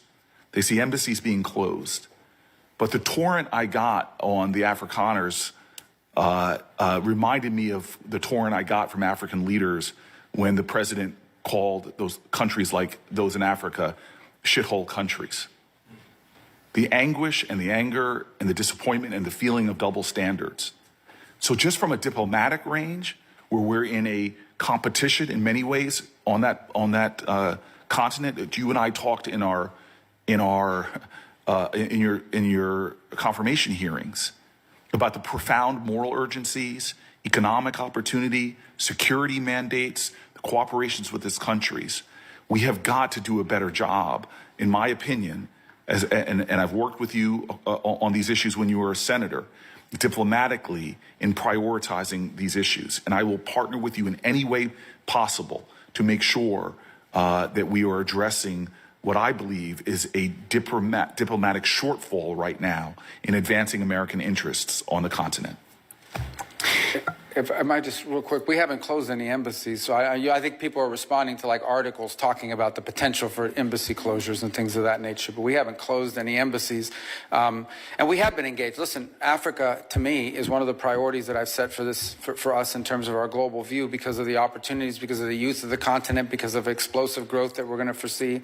And as an example of it, one of the things we prioritized, which a lot of people thought was intractable, was trying to reach a peace agreement between the DRC and Rwanda. Now it's not done. It's not, but we brought them both here to Washington, D.C. about a month ago. They signed a memorandum of understanding. The negotiations are moving forward. They're actually moving forward very well. Our hope is to arrive at a peace deal there that ultimately ends what was turning out to be a very brutal and difficult conflict.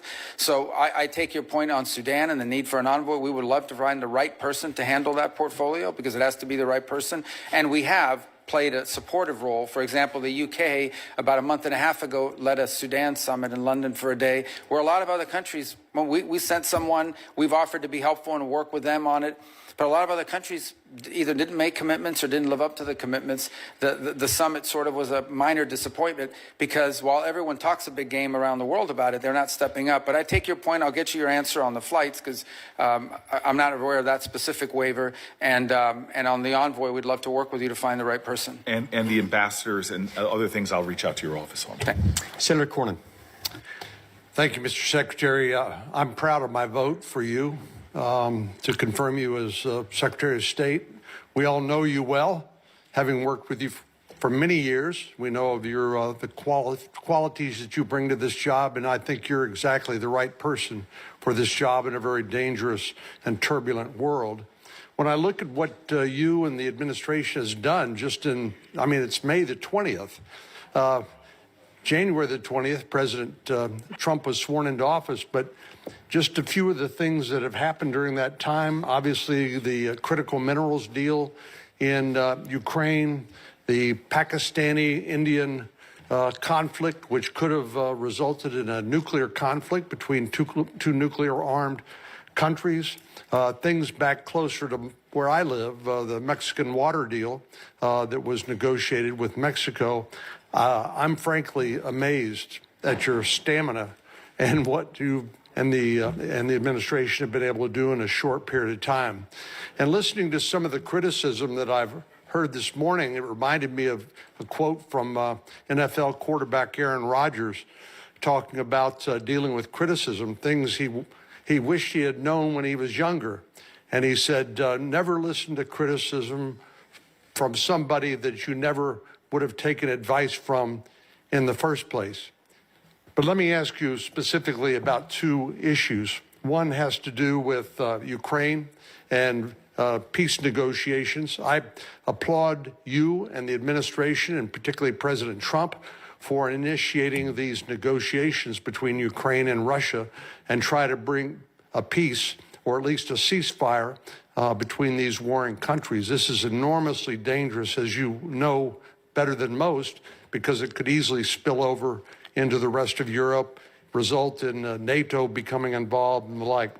But I wonder what you believe Mr. Putin's motivations are. Do you think that he is engaging in these negotiations in good faith, that he intends to give something in order to get something, or not? Well, I think that's on the question of Putin. I think that's still an open question. I think he approaches it, we have to assume, from a cold, calculated cost-benefit, nation-state evaluation of what's in the best interest of his view of Russia. What I'm pretty certain of is this is not the war he thought he was getting. When he first invaded Ukraine, I think he anticipated that the government would collapse and that he would be greeted as a liberator, and it has not turned out that way. And in fact, Russia today controls less territory than they did after the first 2 months of the war. So they've suffered significant losses. They've suffered the losses of at least, by some estimates, 250,000 men in uniform, and the Ukrainians have suffered less, but nonetheless suffered as well. It is a battlefield today in which the front lines move 10 kilometers at a time in one direction or another. Even if they're advancing at a tremendously high cost. But the challenge Russia faces now is their entire economy is built around the war effort. Their entire economy is built around munitions production and, frankly, around the fact that you've deployed about 1 million to 1.5 million people to the front lines, and they're making a lot more money fighting a war than they would in the private sector. So I think that that's potentially a challenge here in terms of bringing this war to an end. What we've tried to do is find any way forward to end this conflict. We think it is costly, it is deadly, it is disruptive, and we want to see it end. We want to see it end because of the destruction to Ukraine. We want to see it end because of the strains it's placing on the budgets of countries, neighboring countries, and the fears that it's stirring up in their regard. We want to see the conflict end in a way that's enduring, meaning not a peace that lasts 3 months and then restarts again, but something that's enduring, that both sides could live with for a long period of time without it restarting again. And that's hard. There's a reason why. This an effort that I wish would have started 2 years ago, but it's starting now. We've done the best we can because we are able to talk to both sides. Obviously, only one side is getting American aid, and only one side is receiving American sanctions. But nonetheless, we think it's important to preserve our ability to talk to both sides. The president is fully aware and has intimated on a number of occasions that he has options available to him in the sanctions field that he could pursue if, in fact, he determines that Putin is not interested in negotiating. But by the same token, I think the president is very committed to ending the dying, ending the bloodshed, ending the destruction, and he wants to preserve, as long as he possibly can, the opportunity to influence both sides towards peace. The minute you do certain things, your influence over one of the two sides to at least lead to peace really diminishes. And then we're back to where we were in January when he went into the White House, which is with no one had a clear path forward. I mean, there had been no... The first time Russians and Ukrainians have actually met directly and spoken was 3 days ago in Turkey. They had not spoken since the Istanbul process in 2022 had failed. So there are 1,000 prisoners that are going to be released from both sides from a humanitarian standpoint. That's good. What we haven't seen yet is moves towards peace. It's our understanding that the Russians are going to write up terms for what they would require in order to reach a ceasefire that then would allow broader negotiations. We await those terms, and then we'll have a much better understanding about Mr. Putin's calculation once we see what those terms look like. So to quote you, the jury's still out.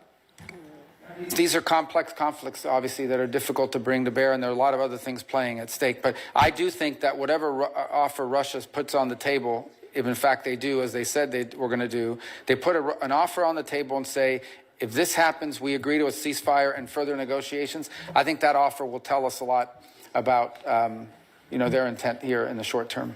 Well, I applaud your and President Trump's efforts to try to bring a ceasefire and hopefully a peaceful outcome to this terrible bloodshed, which has devastated both sides, the Ukrainians and the Russian people. Since you wear multiple hats, including as the archivist and Secretary of State, one of those that you wear is the National Security Advisor, and I want to talk a little bit about the Indo-Pacific and the threat that we face from a potential conflict there. I am delighted to hear President Trump repeatedly say he believes in peace through strength. And I think that's exactly right. I think that's exactly the right approach. But I worry that the United States and our allies are not ready for what could be a conflict initiated by President Xi as early as 2027, when he's instructed the People's Liberation Army to be ready to take Taiwan. General Douglas MacArthur said these words which sort of haunt me in this connection. He said, the history of failure in war is almost always to be summed up in two words: too late. Too late in comprehending the deadly purpose of a potential enemy, too late in realizing the mortal danger, too late in preparedness, too late in uniting all possible forces for resistance. I don't believe we are ready at this point, but can you share with us your view and the administration's view of what we need to do in order to establish that deterrence that comes from peace through strength in the Indo-Pacific?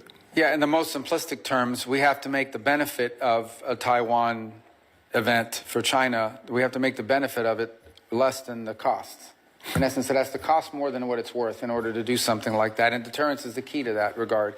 And I think deterrence obviously begins with Taiwan's own self-defense capabilities. And the harder they are to take militarily, the more time I think they buy for themselves in that regard.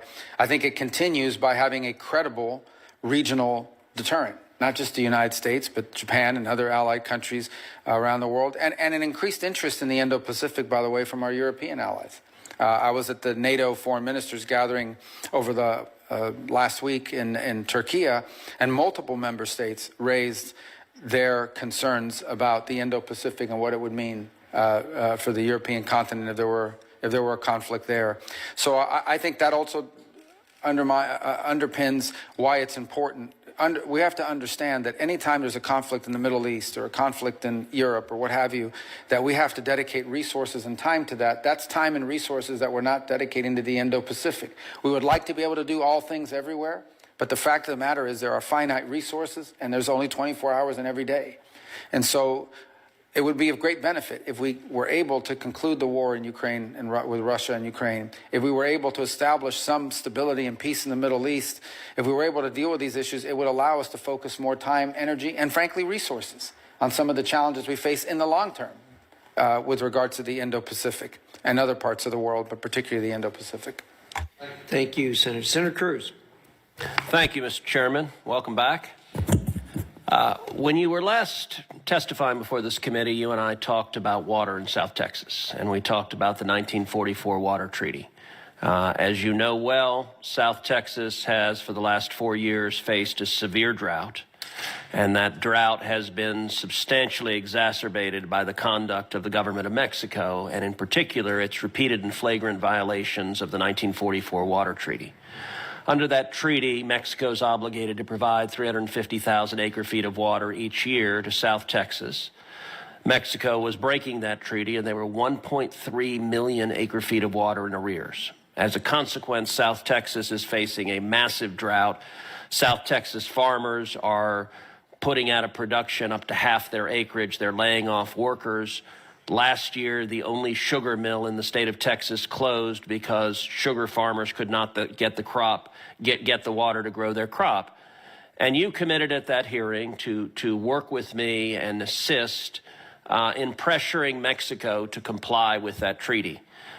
In the months since then, you have followed through on that commitment. You have leaned in vigorously with the government of Mexico. Your deputy, Chris Landau, has done the same thing. Agriculture Secretary Brooke Rollins has done the same thing. And then critically, President Trump put out a public statement on Truth Social, making clear to Mexico that there would be serious consequences, sanctions and tariffs if they did not comply with the water treaty. I will say, as a result of the president's leadership and your hard work, we've had a major victory for South Texas, and Mexico has committed to providing 400,000 acre-feet of water, which is desperately needed.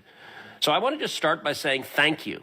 In 4 years under Joe Biden, the Biden administration would not lift a finger for Texans, for farmers in South Texas, to hold Mexico to account, and the Trump administration has done more in 4 months fighting for water in South Texas than Joe Biden did for 4 years. So I wanted to say thank you, and I wanted to ask how the State Department is approaching next steps on the 1944 Water Treaty. Well, first of all, we have to understand that the commitment is met, and then we have to begin to prepare for the next cycle. This is a one-year problem. So we want to continue to work on that to make sure that those commitments are made, and that then in the next cycle, this becomes made permanent. That in essence, this becomes the new standard operating procedure and not a one-off. And by the way, it has to be something that exists beyond the presidency of the current president, because if the next president doesn't prioritize it, it could go back. So I just think this continued engagement with them on our expectations. The truth of the matter is, and in fairness, the Mexican government has grown increasingly cooperative on a number of fronts, both on national security issues and common security issues, but also on issues such as this. We're also happy, I think there's also the new treatment plant that they've opened, the Tijuana wastewater one, that we think will also be very helpful to water issues in the region and also the water quality issues. But this was a good news story. I think it's what happens when you make something a priority and then follow through on it. But we have to sustain it, and that really is our focus now, to sustain this through for future cycles, not just the short term. So, and I'll tell you, earlier this year, I went down to the Rio Grande Valley with Secretary Rollins. And in December, I wrote a provision in the continuing resolution that provided emergency relief to South Texas farmers, $280 million. And Secretary Rollins came down. Now, Brooke is the first Texan ever to be the U.S. Agriculture Secretary, and she's the first Ag Secretary in history to go to the Rio Grande Valley. And Secretary Rollins and I did a roundtable, and I will say, you and I have both been very focused on the Hispanic community in particular. I will say the impact in the Rio Grande Valley of having a president and an administration that is fighting for them is enormously consequential. And so I was very grateful that she came down, and the farmers and ranchers in South Texas see that they've got a president and an administration that's fighting for them. Let me shift to a different topic. Today, South African President Ramaphosa is in Washington, D.C. He'll be meeting with President Trump tomorrow. You and the president, as well as other administration officials, have repeatedly and rightly criticized South African policies on issues ranging from human rights to activities that directly undermine American national security. Those activities, in turn, include what appears to be an explicit and extensive pivot away from the United States and towards the Chinese Communist Party. There are also serious and credible allegations that the South African government's decision-making is compromised by widespread corruption tied directly to Iran. They are working together to target our Israeli allies on the international stage. President Ramaphosa himself has taken an aggressive position, leading a charge of genocide against Israel in the International Court of Justice. And he has pushed for precedents and policies that will not just undermine Israel, but expose American officials to vulnerabilities as well. I have every confidence that President Trump will demand South African officials change their policies and will hold them accountable if they don't. And it's critically important for the American people to understand the bases for our policies. Please talk a little bit about the extent of South Africa's malign activities and how they are undermining American national security interests. Well, it's one of the, first of all, we chose not to participate in this year's G20 hosted by South Africa, either at the foreign minister level or the president's level. And it had a lot to do with some of these issues, in addition to some of the issues they brought on their agenda, which we don't think reflect the priorities of this administration. So the president of South Africa is here today because he says he endeavors to reset relations between our countries. And President Trump, if someone says that, is always going to be open to resetting relations, but it will have to touch on some of the issues just pointed to now.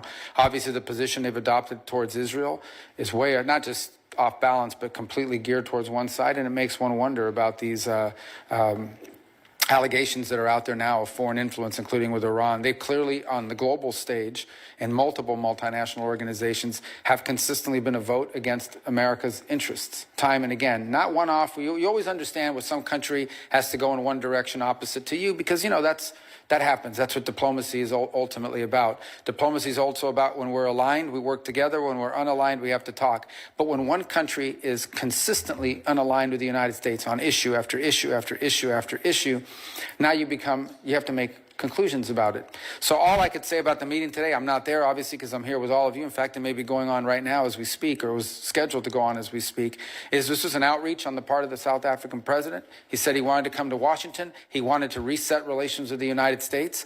I have no reports as to how that meeting has gone so far. If there's a willingness on their side to reset relations, obviously was something we'll explore, but we do so with eyes wide open to what they've done so far. And how does their campaign against Israel undermine America? Well, I think, first of all, because it echoes some of the charges that are being made by some of the biggest enemies of Israel that happen to be ours, whether it's Iran, whether it's these radical groups that chant death to America, death to Israel. So we're very concerned about that. I also think there's real concern in our mind about some of these international institutions that, frankly, South Africa has lined up strongly behind, who would seek to, if they could, jail, imprison, indict American office holders because of some of the positions we've taken on public policy, even though we're not members to the conventions that create these entities. So if you talk about these groups they are in essence utilizing their forum on the national stage as a nation state under this president and this leadership to echo the claims and the positions taken by not just Iran, but in many cases China as well. Thank you. Thank you, Senator Cruz. Marco, thank you. I can confidently say I speak for the majority of this committee when I tell you how proud we are of what you're doing and your success as Secretary of State and the other hats you wear, too many of which there are to reiterate here. And I'm sorry that there were intemperate remarks here, as happens from time to time in the committee, but you know how that goes. You've served here. But thank you. There may be some questions for the record, which the members can submit until 5 o'clock tomorrow night. And we hope your responses will be as quickly as possible to any of those. With that, again, thank you so much for appearing here. Thank you for your time. I have finally figured out how to stop the protests from happening here. They haven't happened, except when you've been here. So maybe there's some way we can, maybe there might be some reference between the two. In any event, thank you so much. And with that, the committee is adjourned.